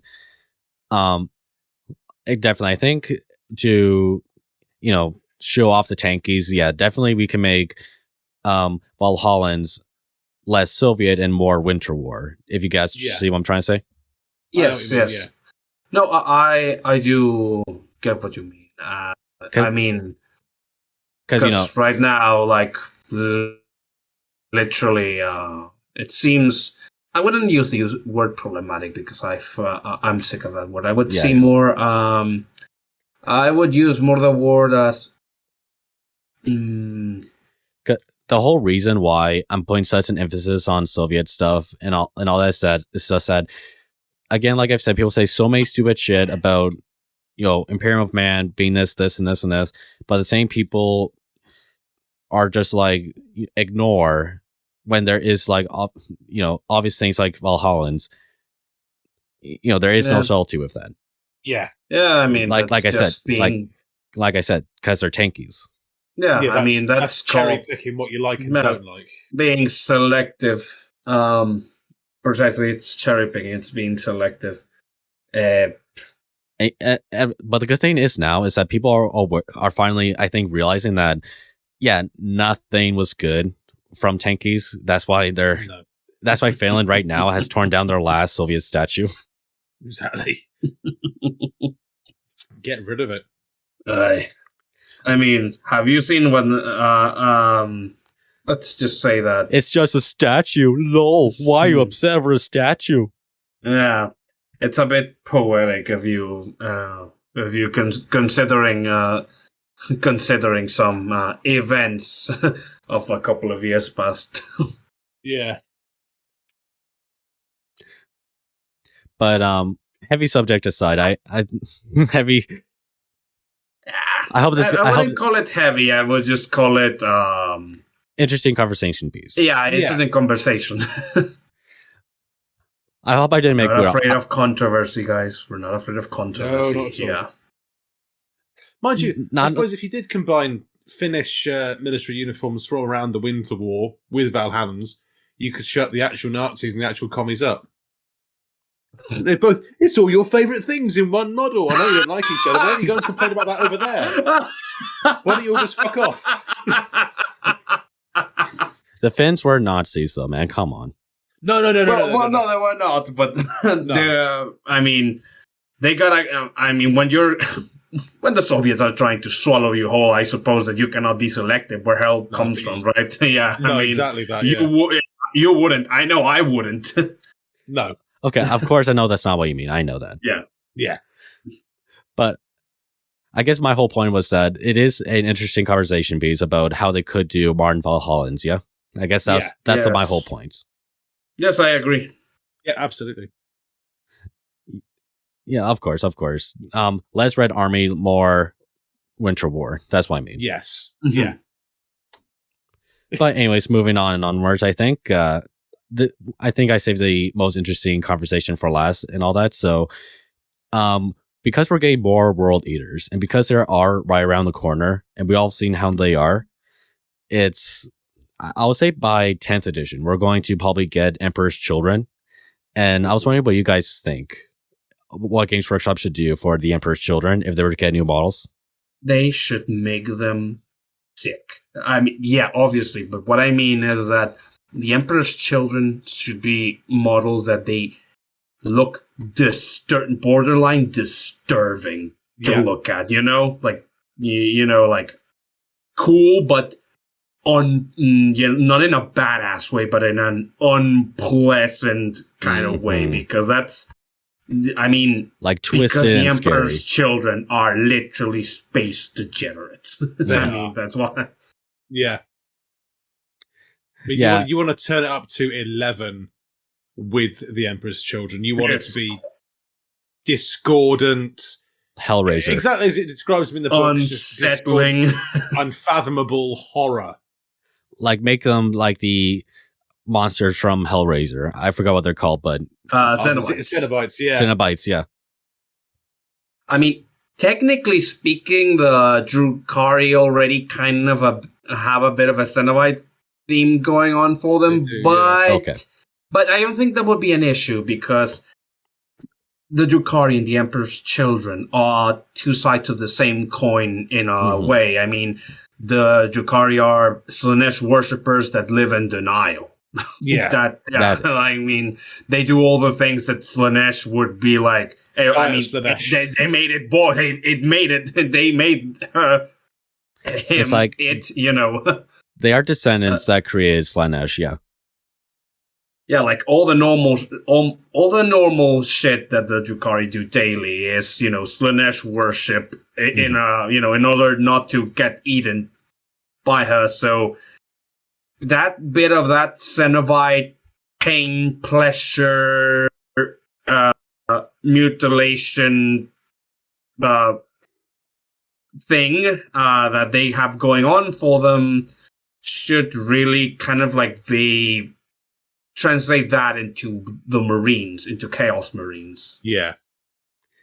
And it's like, and definitely they're going to do like new Noise Marines, right? And I'm thinking they're going to give them like different kinds of, instrument like weapons. Because you see the artwork, how they're like guitars and stuff like that. Yes. I would say go a step further, not just Noise Marines. Because you see, the new World Eaters are not just... They have a couple of new units, and they're not just Corn Berserkers. They have... exactly. They have new things. I think they're called the Eightfold or something like that, which are Marines. I don't know the lore behind this. I don't know exactly what they are, but they're kind of like... I think there's kind of like...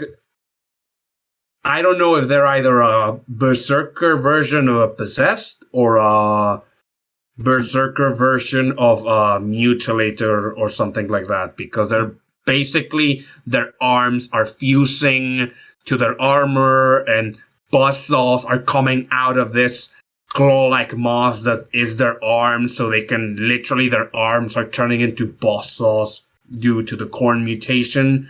So, like, imagine that, but in, the depravity of the Emperor's children. Yeah. And yeah, we definitely see stuff like this with like Thousand Suns and Death Guard for how they, expanded the army rather than just how their units were back then. Yeah. So definitely they're going to do something like this for Emperor's Children. Like I imagine there's going to be like Lucius, like Marines who have like the same kind of weapon as he does. Like the whip kind of thing. Yeah, I would say that.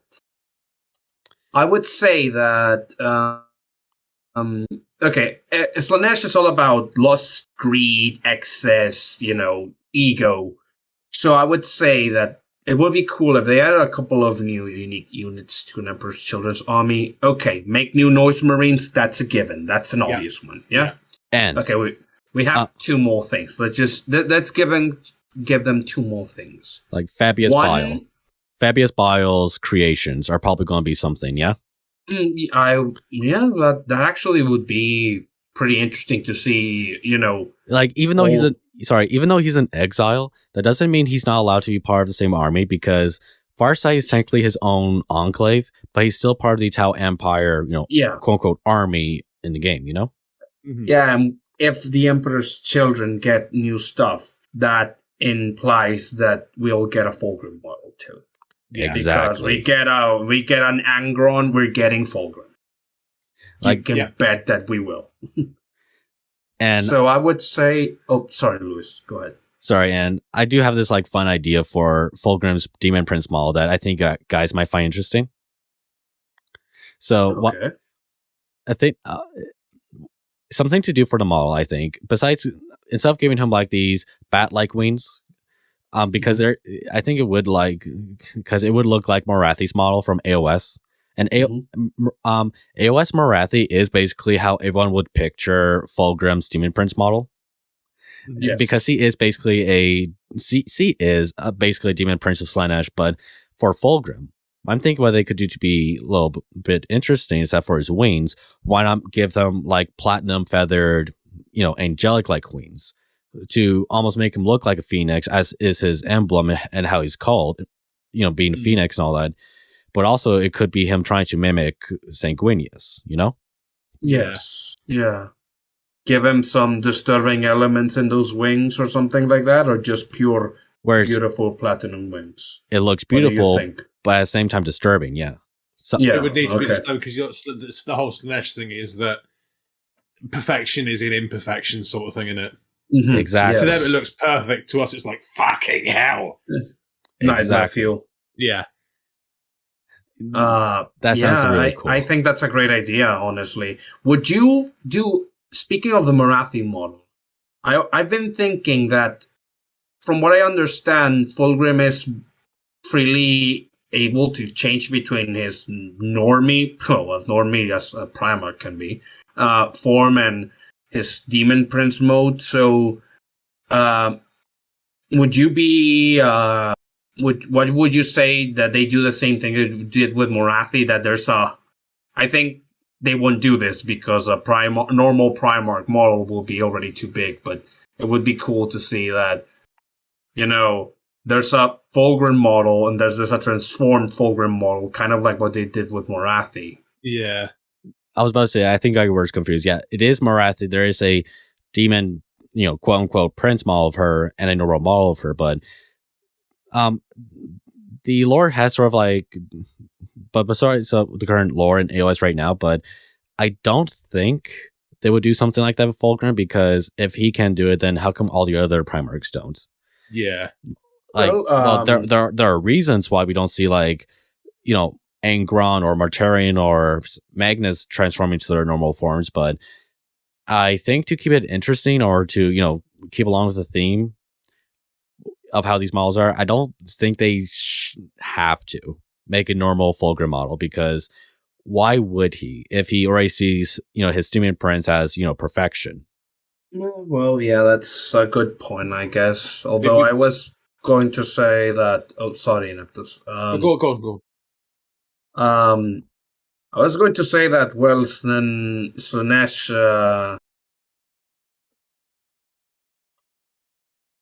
would have appreciation for quote unquote beautiful stuff, but when you mention that, they already see his own demon form as the most beautiful, perfect, glorious sort of forms, and besides, a normal Primarch model will already be big and detailed enough as it is. So yeah, I kind of agree that they wouldn't really do it. It will be the Demon Prince or nothing.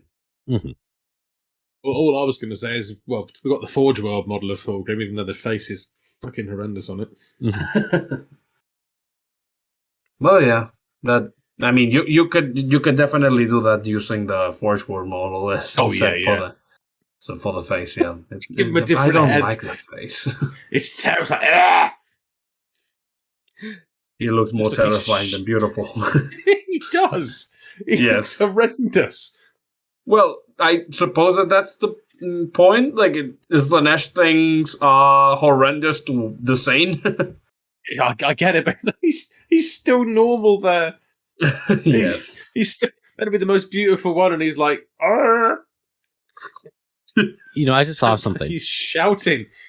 I just saw something. So, Ferrus Manus' head, where is it currently right now in 40K? Like, who owns it? Because this leads me to something like, without dragging it on, and Hubrecht, do you know if Fulgrim still has it or not? I do not know. I think it was given to Horus, and I don't know if it has ever been mentioned again. It was given to Horus as a gift. Because what I'm thinking is that what if maybe, because this is based off me not having looked it up or anything like that. What if his model has literally Ferrus Manus' skull?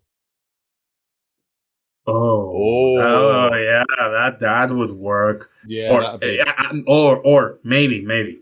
Hold on. Instead of just his skull, how about his entire head, like still flesh and everything, so it looks more sickening? Yeah, just chained onto his hip or something. Yeah, say something like that. Yeah. Yeah. I'm not sure if there was a detail if he, already skinned the head or not, but you guys know what I'm trying to say. What if he still has Ferrus Manus' head or skull, and as part of his model? I think that would look so cool. I mean, I know a detail. This is something I do know about Fulgrim. After the Demon Prince, he has several clones of Ferrus. Yes. Because he keeps trying to convince him to join Chaos, and the clone Ferrus always reject them, and he always kills them. So Fulgrim has been sitting on 10,000 years worth of Ferrus Manus' corpses. So that could be integrated into the model to make it look more, more sickening. Yeah, more sickening, Yes. I think that would be so cool and poetic, yeah. Yes. That would be, yeah. Like, we want it disturbing. You got it. Yeah, there you go. All the clones' heads just chained to his hips, like, yeah. The worst like a collar or something like that. Yes. But yeah. But I don't know. Some sickening, trophy rack made of skulls and of his skulls and spines or his stretched skin. I don't know, something like that. I love how we talk so casually about stretched skin, flayed faces, and all the. But yeah, I think we've actually reached a good point where I actually ask you guys some questions that people have asked of us. If you're good. Yeah. Yes, I am. All right. So first things first, would you guys? Would you guys? Okay. So would you guys want to see a 4K anime, and would Good Night Sweetheart make a good prequel to 40K? I don't know what Good Night Sweetheart is, so do you guys know? Neither do I, but go ahead. It's a British sitcom where a guy, I think he runs an antiques shop, he finds a portal to like a time portal to World War II, and he's sort of living a double life between living in World War II and living in the modern day. He's actually quite a horrible person because he's got a wife in the present, but he goes back and meets this other bird in the past and gets married. He's actually a really, really nasty piece of work now I think about it. But I suppose it'd be interesting to see how someone from modern day would react in a similar situation if they went to the 41st millennium. Oh, they're not ready. Screaming, incessant and eternal screaming. I mean, it depends on where they turn up, right? Because if they turn up in an agri world, they'll be like, "Oh, this is a very efficient new futuristic farming system." but if they turn up in an Underhive, Comara, Armageddon, yes. Or Armageddon. Oh, good lord, yeah. Krieg. Here you go. Or Katachan. Oh, shit. What other horrible place we can think of? Send them to Valhalla. There you go. Yeah, Valhalla. Fenris. Here you go. Go to Fenris. What's going to get you first? The weather or the furries? Chagoris. The Mongols are chasing you. This isn't fair. You guys have got jet bikes. Leave me alone. Well, you get our meaning. I mean, it would be interesting to see some, like, and if there's someone from the modern day end up in the 41st millennium and be like, watch them pretty much have a meltdown. That's an understatement, but. But I don't think if, the thing about the 41st millennium is the kind of like, it's an inescapable death trap. So, I don't know if, it would last long. Last very long, going back and forth between the portal. Of course, the portal could always, collapse or get taken over by demons or something like that. But what I mean is that it would be interesting, but I don't know, how long would a normie human last, for the modern day last in the... A 4K a 4K anime, though, would absolutely slap, but it depends who makes it, yeah? Yeah. It does, yeah. Yeah, it depends who makes it. Doesn't Hammer and Bolter technically class as a 40K? Well, it's not an anime, is it? It's just an animation. Yeah. Just because it's Warhammer that's animated doesn't mean it's good. The enthusiasm there from Hubrecht. Oh, he loves that show, doesn't he? I mean, oh god, not that again. Literally, it literally makes me think of that meme Jonovic made, where it's like the Clockwork Orange, the guy's strapped to the chair and he's watching these he's watching the horrid thing on screen, and it's Hammer and Bolter. I began to feel really sick. It's like, I mean, on the promise that he's going to get a free exclusive model. Yeah. Battle box or nothing. Oh, Battle box or nothing. Battle Force or nothing. It's that Hammer and Bolter. The thing with Hammer and Bolter is that as a premise, it actually is very promising, but it just looks so cheap. It does. Looks so cheap. I've seen Flash animations that are better animated than that. It's not even that they can do better than this. Come on, that's what kind of like frustrates me. Like, it's not even the company that they've commissioned to do the show for. If you look up the actual website that actually makes the show, they've done like really cool animated stuff. It's just that Games Workshop didn't give them that much money or pay them enough. It's like, okay, here's our budget. Do what you can. And it's like, okay, and they work with the budget. And it's like that. The reason why it looks so much like shit is because they didn't pay them enough to make it look good. You get the animatic colored in. Yes. It's the Christmas special that they did a little while ago, of Jingles All the Way, but of Oryx, that looks much better than what an average Hammer Bolter episode probably is, yeah? Yeah. I mean, you could consider that Have you seen the Pariah Nexus trailer? Oh, yes. Yes, it looks wonderful, right? You know what we're talking about in Ineptus, yeah? I've not watched the trailer yet. I just realised well. I heard the hoo-ha about it, and I didn't actually go and watch it. Here's the thing. You remember? Let me talk. Yes, sorry. Sí, okay, señor. Good. Anyways, you know the trailer for Warhammer 9th edition that happened a little while ago with the Necrons and all? All right, imagine that by an entire show. I'm watching it now, and I'm just, oh my fucking god. Yeah. Oh, shit. Like, when I saw that, I was, that's where the budget for Hammer and Bolter went. Yes. It didn't. It's like, yeah, that looks so good, doesn't it? That looks absolutely amazing. Mm-hmm.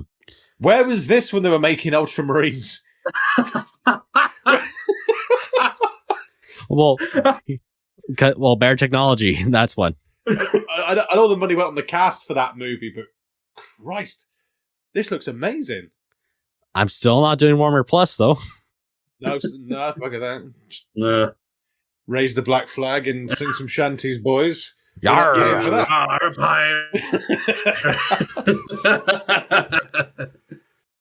That looks fucking amazing, that does. Oh, it really does. And Yeah. so, yeah, a 4K anime could definitely work, but again, it really depends who they give the money to.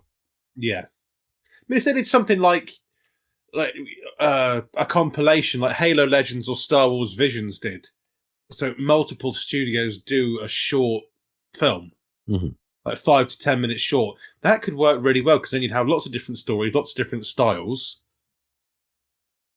I don't think you could do like an entire series of a 40K anime, but I think it'd work in that sort of short story format. Mm-hmm. Yeah, I think it would work very well like that, and as Ineptus says. Honestly, I mean,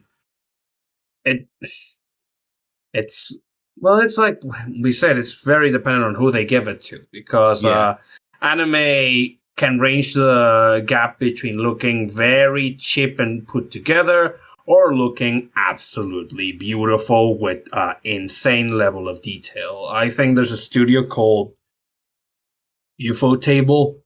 They make some gorgeous animations, and I'm talking about, every pixel reflected from rain, kind of, kind of detail. So it's really dependent on who they give it to. What are they willing to do? I wouldn't be very concerned regarding the content, because anime, well, there's some pretty disturbing animes out there. So I think on that front, we're golden, Yeah. But anyways, Badger here has actually asked us 2 questions. So first of them is, first off, hope your family and friends are safe, Hugh. You're all in my prayers. Thank you, man. And honestly, Hubrecht, I'm actually glad that you're up and safe and all that, Thanks, man. It actually means a lot to me. I mean, what can I say? It's more frustrating than it is terrifying at this point, but it's still dangerous, so you better watch out. But thanks. I'm glad we're all okay. We're all fine.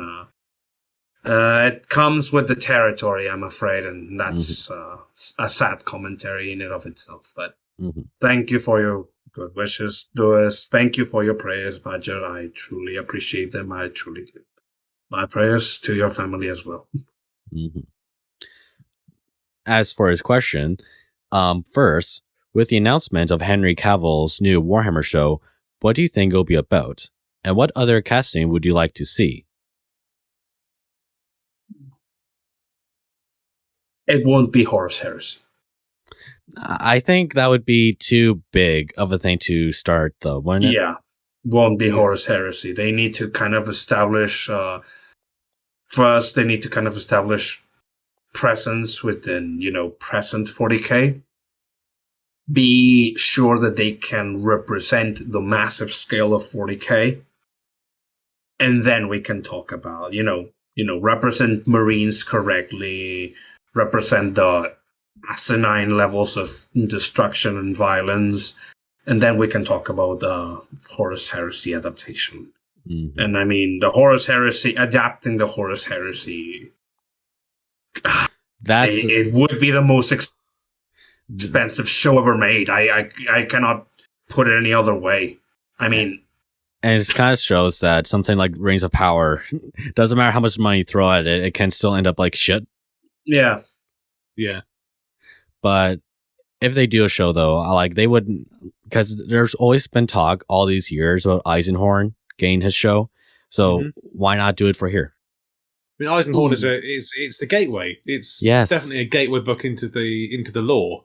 Mm-hmm. Yes, because it keeps it simple. It gives you the scale of the world you're entering into, while also keeping it quite localized and understandable. It doesn't go into the minutiae of the politics or the Inquisition as a whole. It doesn't really go into the depths of that. But it works so well, and it keeps it so simple, but it keeps you engaged. Yes. Well, on the contrary, though, they do talk about relationship with the Inquisition, with the Imperium, though, in the books. Oh, they do, yeah, but you don't go into like all the different order. Well, you get in a few different orders, but it's not enough. Oh, sorry. It's not after you. No. It's not enough that I think what you're trying to say in Ineptus is that it goes into detail, but not enough to lose you. Yeah, it's digestible. It makes you think, ooh, what's that? I'll come back to that later on, or I'll read about that at some other point. It gives you the scope of it while not overloading you with information. Mm-hmm. Right, and I even did a video about this, of how they could do the show, but because Eisenhorn itself wasn't a Space Marine story, it's not a Space Marine story. And I did a suggestion that if they were to do one Space Marine, like if they have to be very careful with their budget, then why not do it on the Emperor's Children character from the first story, you know? Oh, matey, what's his bloody name? But you guys all know who I'm referencing to. Yeah, the Emperor's Children, who's working with the cult, yeah. The Glaws, yeah. Yes. Mandragore. Mandragore, yes. That's it, yeah. Yeah, it's like there are other Space Marines in the story, of course. Later on, like we see the Death Watch and all that, but I think this would be a good way to use that budget on a Space Marine in a sensible way and use it on a character. Use it on that it'd be guy. fantastic, yeah. I can picture it right now. Like, okay, let's imagine it's Eisenhorn, right? Mm-hmm. We have had several episodes, maybe an entire season of hearing about heretics and just vaguely hearing about the concept of heretic Astartes, but they're never shown in images. We never see them. We never anything, right? Yeah. Mm-hmm. And you slowly build up they slowly build up, how powerful chaos is, how much of a threat it is, and how it can corrupt even the Angels of Death. We haven't seen any Space Marines loyalists or heretics at all. Mm-hmm. And they use Mandragore as an introduction to what a heretic Astartes is, and they play it like the monster revealed in a horror movie. Yes. Imagine that. It will be brilliant if they could pull that off, because here you have a literal genetically made angel of death that literally worships hell, basically. Yeah. So it should be kind of like introduced like a horror movie monster. Mm-hmm. Yeah. That would be brilliant. Yes. Yeah, absolutely. Like slowly build up to it. And then, make the audience realize the fact that this is one. There's armies of thousands of these. Yeah. Mm-hmm. This is just one of them, and there are legions of them. Yes. It's this like is one. It's like, it's not the whole concept of, cultists who don't worship the same god. This is the fact of a monster, Mm-hmm. Yeah. It's a fallen angel, a demon. Yes. Like, yeah, I know that not a demon in the context of 40k, but symbolically it's a demon. Yeah. Like a creature from, a creature that even your worst nightmares cannot even begin to fathom. No. But and here it is in front of you. But as for casting, though, I don't really know who should play all the other characters in Eisenhorn if they were to do a show like that. But I guess not to drag on that. Honestly, I don't really know. Maybe not to drag this on, but do you guys see any actor or actors playing a character other than Henry himself? Yeah. Well, here's the thing. Considering how expensive the show is going to be to produce due to the scale of 40k, I don't know how much money they should spend on star power. So maybe I would stick to a relatively unknown cast, not newcomers, but not necessarily, not necessarily hiring super high profile star power, because that's already covered with Cavill himself. Okay. Of course, if he's acting in the show at all, but let's assume that he does. Mm-hmm. So, yeah, I'm not exactly the best versed in rising stars, but it would definitely need to be comprised of names that are big enough to, that have potential, but not so much so that all budget is wasted simply on keeping them around. No. Mm-hmm. If I might make a suggestion, because I thought this popped into my mind when they first announced they were thinking about making an Eisenhorn series in regards to casting. Fishig, British actor called Philip Glenister. Philip Glenister, because he's... Even when I was reading the books, I was thinking, okay, he's a copper. Philip Glenister is a very famous actor, well, quite a well-known actor over here. Very famous for a character he played by the name of Gene Hunt, sort of a 1970s old-fashioned policeman in a few series. I think as Fishig, maybe as an older Fishig or straight from the start, I think he'd be bloody brilliant at it. Yeah, I can see him. I'm looking it up. I could see it. I could see it work. He does have that hard-boiled look. How do you spell his last name?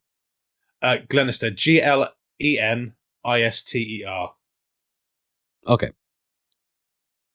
Okay, yeah, I can picture that. Yeah, and he's the Arbides character, yeah? Yeah, he'd be Fishig, yeah. Mm-hmm.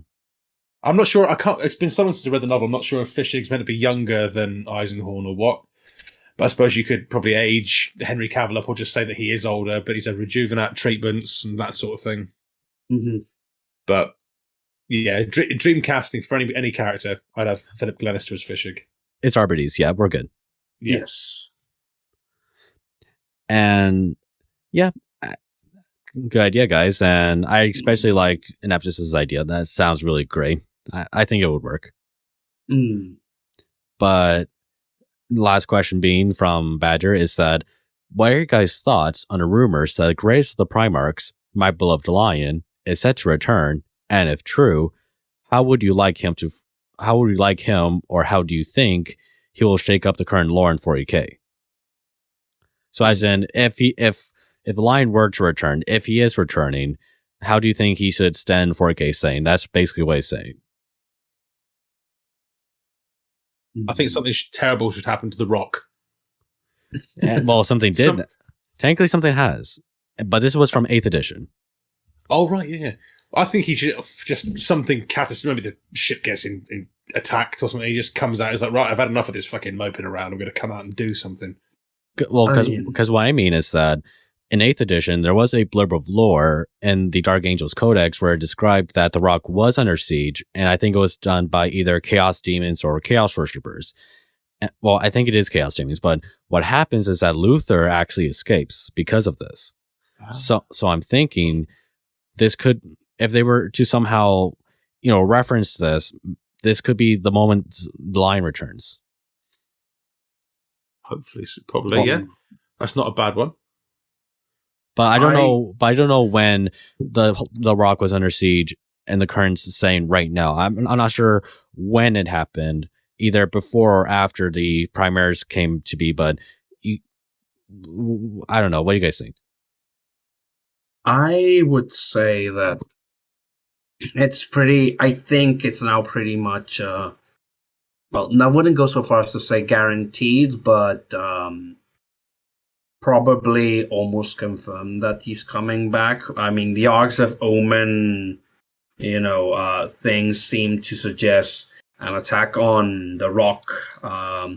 It's referencing the Angels of Death, but in a way that's referencing, the Dark Angel specifically.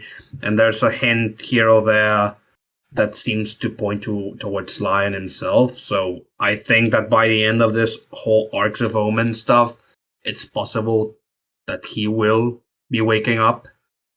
Definitely in the midst of battle, because I don't think there's any other way for a Primarch to wake up. Like, imagine him wake up on just a quiet day on the Rock. I think it wouldn't be that exciting. Mm-hmm. Nothing's happening, and just Lionel Johnson comes out of the secret room looking groggily, and what? How long did I sleep?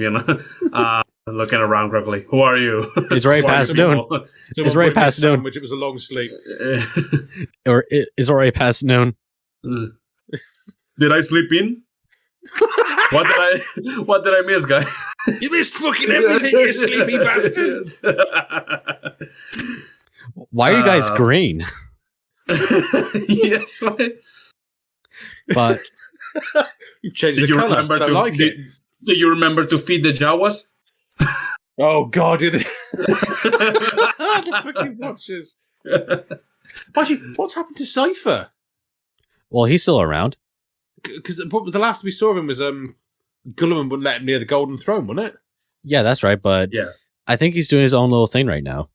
Well, there's a book coming out of him, so I think that's going to describe what he's currently doing right now in the set and saying. Mm-hmm. Yeah, but what I'm thinking what should happen, besides the whole question of how should he return, and it is basically, I think Dark Angels are going to get the huge refresh range as same manner as, Black Templars, but done by 100 because they are like their own little, thing in the tabletop scene. But of how he should, interact with in the 40K saying, I think this should be like some kind of Game of Thrones, political drama going on with him and Gilliman, because I don't think he's going to be happy at all with the concept of Primaris Marines and how Gilliman is running the Imperium, especially with the whole idea of people worshiping his father. Because whereas Gilliman is like a sensible politician in how he plays with the system, the Lion is not the same kind of person. He's the monkey wrench. He's an antisocial. He's the monkey wrench in his machine that Gilliman dedicatedly has made. Yeah. Yeah. Or put back together, Yeah.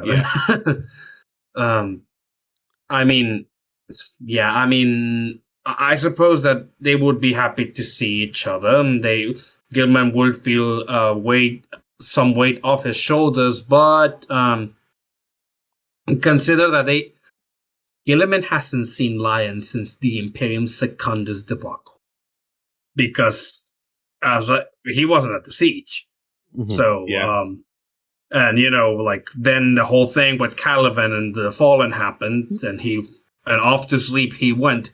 So I'm not even sure. I don't know. Correct me if I'm wrong, because I'm not sure. Does the Lion even know what happened to the Emperor? Maybe not. Yeah. So he's going to be very lost when he comes into the current saying. And yeah, no kidding. Imagine how pissed off he's going to be of how everything is. Like, wakes up. Okay, I'm ready for the siege. It's like, do you think he's going to accept the Primaris? Like, oh, okay. No. But no, definitely not. The Dark Angels army is going to be Primaris anyways, but I think he's going to be like, he is going to cause such a political drama. I hope he does, because there has to be something like a Game of Thrones kind of, rivalry with him and Gilliman, because he's not going to be, because of how he is. Yes. It's because like Lion. Oh, sorry. Because Gilliman doesn't believe in Emperor God stuff like that. he really doesn't like how the current Imperium is, but he's playing with it to try to fix it, or trying to save humans. But you know how then again, I haven't read a book with the lion in it, but from how people describe him to me, right, it's either his way or no. Mm-hmm. Yeah.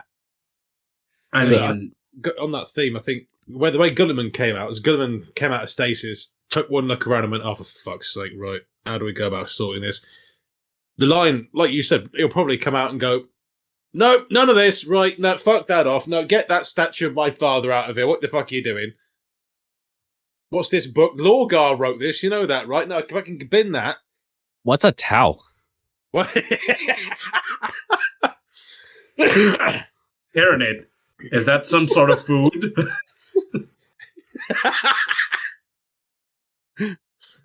Tyranid, what did you call me? Gilman, what are you doing with that Eldar? Xenos. What does wife mean? Xenos.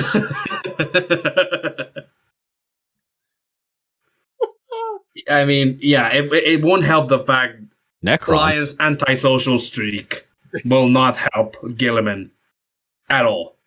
No. Because the more... I've heard that the more... that the one that resembles the Emperor's pragmatism the most is Lion. From what I understand. Correct me if I'm wrong. Yeah, because I even made like a fanfiction scenario where he and Gilman have a civil war. Well, then again, because of a lot of things have happened up to it, but I don't think there will be a civil war between Gilman and the Lion, because I don't think the Lion's in a spot to really do it, especially of where the Imperium is right now with Gilman. But I think he's going to make a lot of noise that Gilman has to try to deal with. Mm-hmm. Yes. It'll be a lot of saber rattling and a word in your shell, like quick word when no one else can hear it. Stop fucking embarrassing me in front of the Empire. Yes, I will agree to that. Also, let's not forget, Lion has to deal with the massing legion of fallen that's mustering around Luther. So there's that to contest about. Yeah. If there is the possibility that if Lion returns, the Dark Angel's dirty little secret will come out to the limelight. Oh, yes. Yes. Or expect the question of, how he sees the modern Dark Angels. Because, I don't think he's going to... It's like, no, I don't like your color scheme. I don't like the green. No. Because, they were black back then. Yeah, I know. But black's already taken by a better chapter anyway, so... Jokes, so that sucks to be them. A better chapter whose progenitor Primarch didn't go and hide in a cupboard for 10,000 fucking years. Then again, I don't think he's going to I think he might accept, or what I'm trying to say is that it's not like Games Workshop are going to immediately change color scheme from green to black just because, honestly, not because the Lion says so, but especially because the newer models now, like Primaris, Azrael, he's still in his green armor. It makes no sense to later on make him black again, because it's like, what's the whole point then? Maybe, yeah. Maybe his armor, his armor. I mean, you know what I'm trying to say. Yes, so, yes. I think the Lion's going to shake the boat a lot with the Dark Angels because of how they see him and how he actually is. You know what I'm trying to say? And here's the thing, much like Gilliman, Lion is a pragmatist, but he's a pragmatist on a way that is his way or no way at all. And he's an antisocial pragmatist, unlike Gilliman, who is a social. So what we think is Lion's going to make a lot of noise. I think there's going to be a tug of war with Gilliman, not necessarily a civil war, but definitely a tug of war in which Gilliman tries to do something and Lion is like, and I was like, nope, not doing that. And, he kind of has to work him to get him to agree to some sort of version of what he wants to help with. But there's also the fact that we also have to consider that Lion being the ultimate pragmatist, maybe he will also need to see the necessity of having to to some extent conform or help Gilliman and his and his position for the survival of the Imperium, because there cannot be an ultimate pragmatist. Look at the Imperium right now and then say, yeah, this is the good time for a civil war. So that's that. And of course, there's, like I said, the possibility of the Dark Angel secret finally coming out of the light. Like, what will the Inquisition do? Will the Inquisition be like, oh, well, have the Legion turn traitor, but the Primar's back, so there's no problem, or be like, wait, you've been keeping this from us from 10,000 years? Yeah. Oh, no, there's going to be consequences here, friend. We're not going to take that lying down, Mm-hmm. I just hope Games Workshop plays smart with this, because something has to happen with something like Lion returning, because, the meaning of, maybe because of what will happen, because of the meaning of, 30, because this is 30K mindset Lion coming to 40K and seeing everything happening. Something needs to happen with him. It's like, you can't just have him accept it and work with Gilliman, no problems, Yes. Mm-hmm. And it cannot be the same way it happened to Gilliman, because, like we said, like we've been saying, Gilliman is a social. He's a crafty politician. He is charismatic, and I mean, the Lion is charismatic due to being a Primarch, so it's kind of impossible not to be. Yeah. But like I said, the Dark Angels during the Great Crusade never stayed for parades, never stayed to say hi to the people they liberated or they conquered or anything. They just arrived, killed everything on the most ruthlessly pragmatic way possible, and left. Yeah. They're not that type of legion. No. So, they're not how do people in the Imperium even see the return of the Lion? They have this heroic image of him, and some of it is true, but Lion is not a man of the people. He's barely a man of his own chapter, Yeah. It's like they're going to probably picture him as King Arthur. Well, then again, Dark Angels are like have a King Arthur theme going on with them, yes. But they're going to see him as, oh, a king has returned to us, the Lion of Caliban, and he's not how they picture him at all. Mm-hmm. It's like, I don't know. It's kind of like them thinking, building up someone in their heads, then they see how the person is, and it's like the complete opposite of how they see him. Yeah. Don't meet your hero sort of thing. Yeah. Then again, he wasn't exactly, a hero. He was more like, okay, my way or highway. Yeah. Like what Hugh said, he's not exactly the people person. No. Yes. I actually would love to hear the opinion of Dark Angel fans and Dark Angel players regarding this, because predicting how the Lion will react to anything is very difficult. It's almost as difficult as to predict. As someone from, who's a fan of an Imperial Fist successor and the Imperial Fist himself, my favorite Primer is Rogel Dawn. And even with Rogel Dawn, I will have difficulty picturing him, how he would react to this situation. But I think I will have a easier time with him than with the Lion, because even if Dawn wasn't the most social, he was more social than the Lion, Yeah. Yeah. Like, maybe if I read a 30K book with Lion in it, I can probably get a better picture of how he is, but I'm just going off information that people have told me. Not through internet memes, but through what fans have told me how the Lion is and how Dark Angels are, Yeah. Yeah. Well, a great one if you want to know about Dark Angels. Have you read Descent of Angels? I have the book, but I never finished it. No, I haven't. Fantastic, really good book. Really opens up a lot of the inner workings of how it used to be before the Imperium came along. How it was an order of knights, mm-hmm. Mm-hmm. and Lion was there. You do see that sort of. It's been a while since I read it, but you kind of see him being sociable, but then he just, over the course of as the Imperium arrives and as they go into the Great Crusade, he withdraws At least as far as as how I remember it, he sort of withdraws and becomes more sullen and more socially awkward. If what I remember, I hope I remember that correctly, because it's been a while since I've read it. I was under the impression that Dark Angel books are cursed, so they tell me.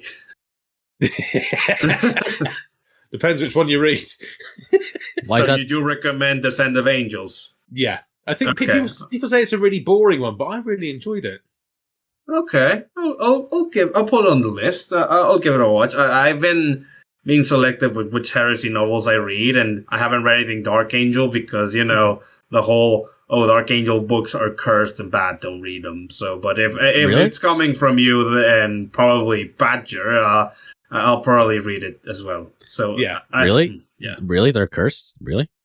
I've heard that a lot of them aren't very good. That's kind of like the reputation, but of course I don't know individually. I don't know, specifics. Yeah, because my Dark Angels book that I've read or quote unquote read is War of Secrets, and I think that was pretty good. And that's a Dark Angels book. Yeah, that was a pretty good one. Although I don't know, it's been a while since that one, but since it's also a Tau book, and it's written by Phil Kelly, maybe isn't Phil Kelly writing the Tau that which carries the book? I'm just asking for curious. I think it has more of Dark Angels than Tau, if that's what you're thinking, yeah. Okay. But the Tau do have their major scenes in it. Mm-hmm. Well, I'll suppose it will just fall to me to read and make my own opinions. I just don't like to waste my money on things that I can avoid that I won't enjoy. So that's kind of like that's kind of why I ask for opinions on. Oh, is the book good? Is the book rough? Yeah, that's fair. That's fair. Mm-hmm. With all that, though, I think we've reached the end of the show. Is there anything you guys would like to say before we call an end? I really thank you for having me again, Louis. It was great to talk to you again, Ineptus. Hopefully next time you are around Warhammer World, I will be closer, I will be nearby. I would really like to get a pint. Look at me, I'm saying pint instead. Oh no, it's becoming localized. Oh no. One of us. He's going native. That's vile.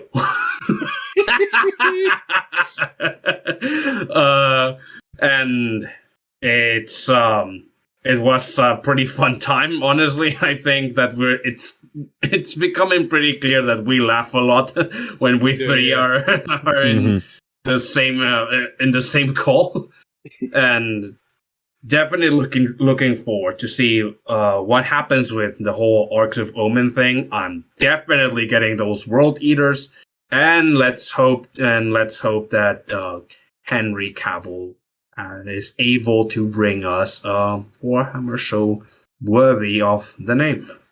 Yeah, absolute agreement. Again, I'll mirror those sentiments. Thanks for having me on, Mr. Jarvis. As always, lads, it is a absolute pleasure speaking to him. Like Hubrecht said, we always have a good laugh. We always end up going down some obscure tangent and completely away from the itinerary Mr. Jarvis plans for us. Sorry. Well, before the next time we have a conversation, I'm definitely going to get the Gotrek and Felix book and start reading that and start dabbling my fucking feet into fantasy. I think hopefully the next time we have a call, or even before that, maybe Space Marine 2 will be out and we can talk about that. Oh yeah. Hopefully that's going to be good. And yeah, like I said, always a pleasure, never a chore. Always good to speak to you boys. And yeah, it's always fun to have you guys onto the show, and we definitely need to do more episodes like this down the line, yeah? Yeah. Absolutely. And with all that, thank you all for watching. I hope you all enjoyed the first episode of Season 3. More to come. See you around, guys.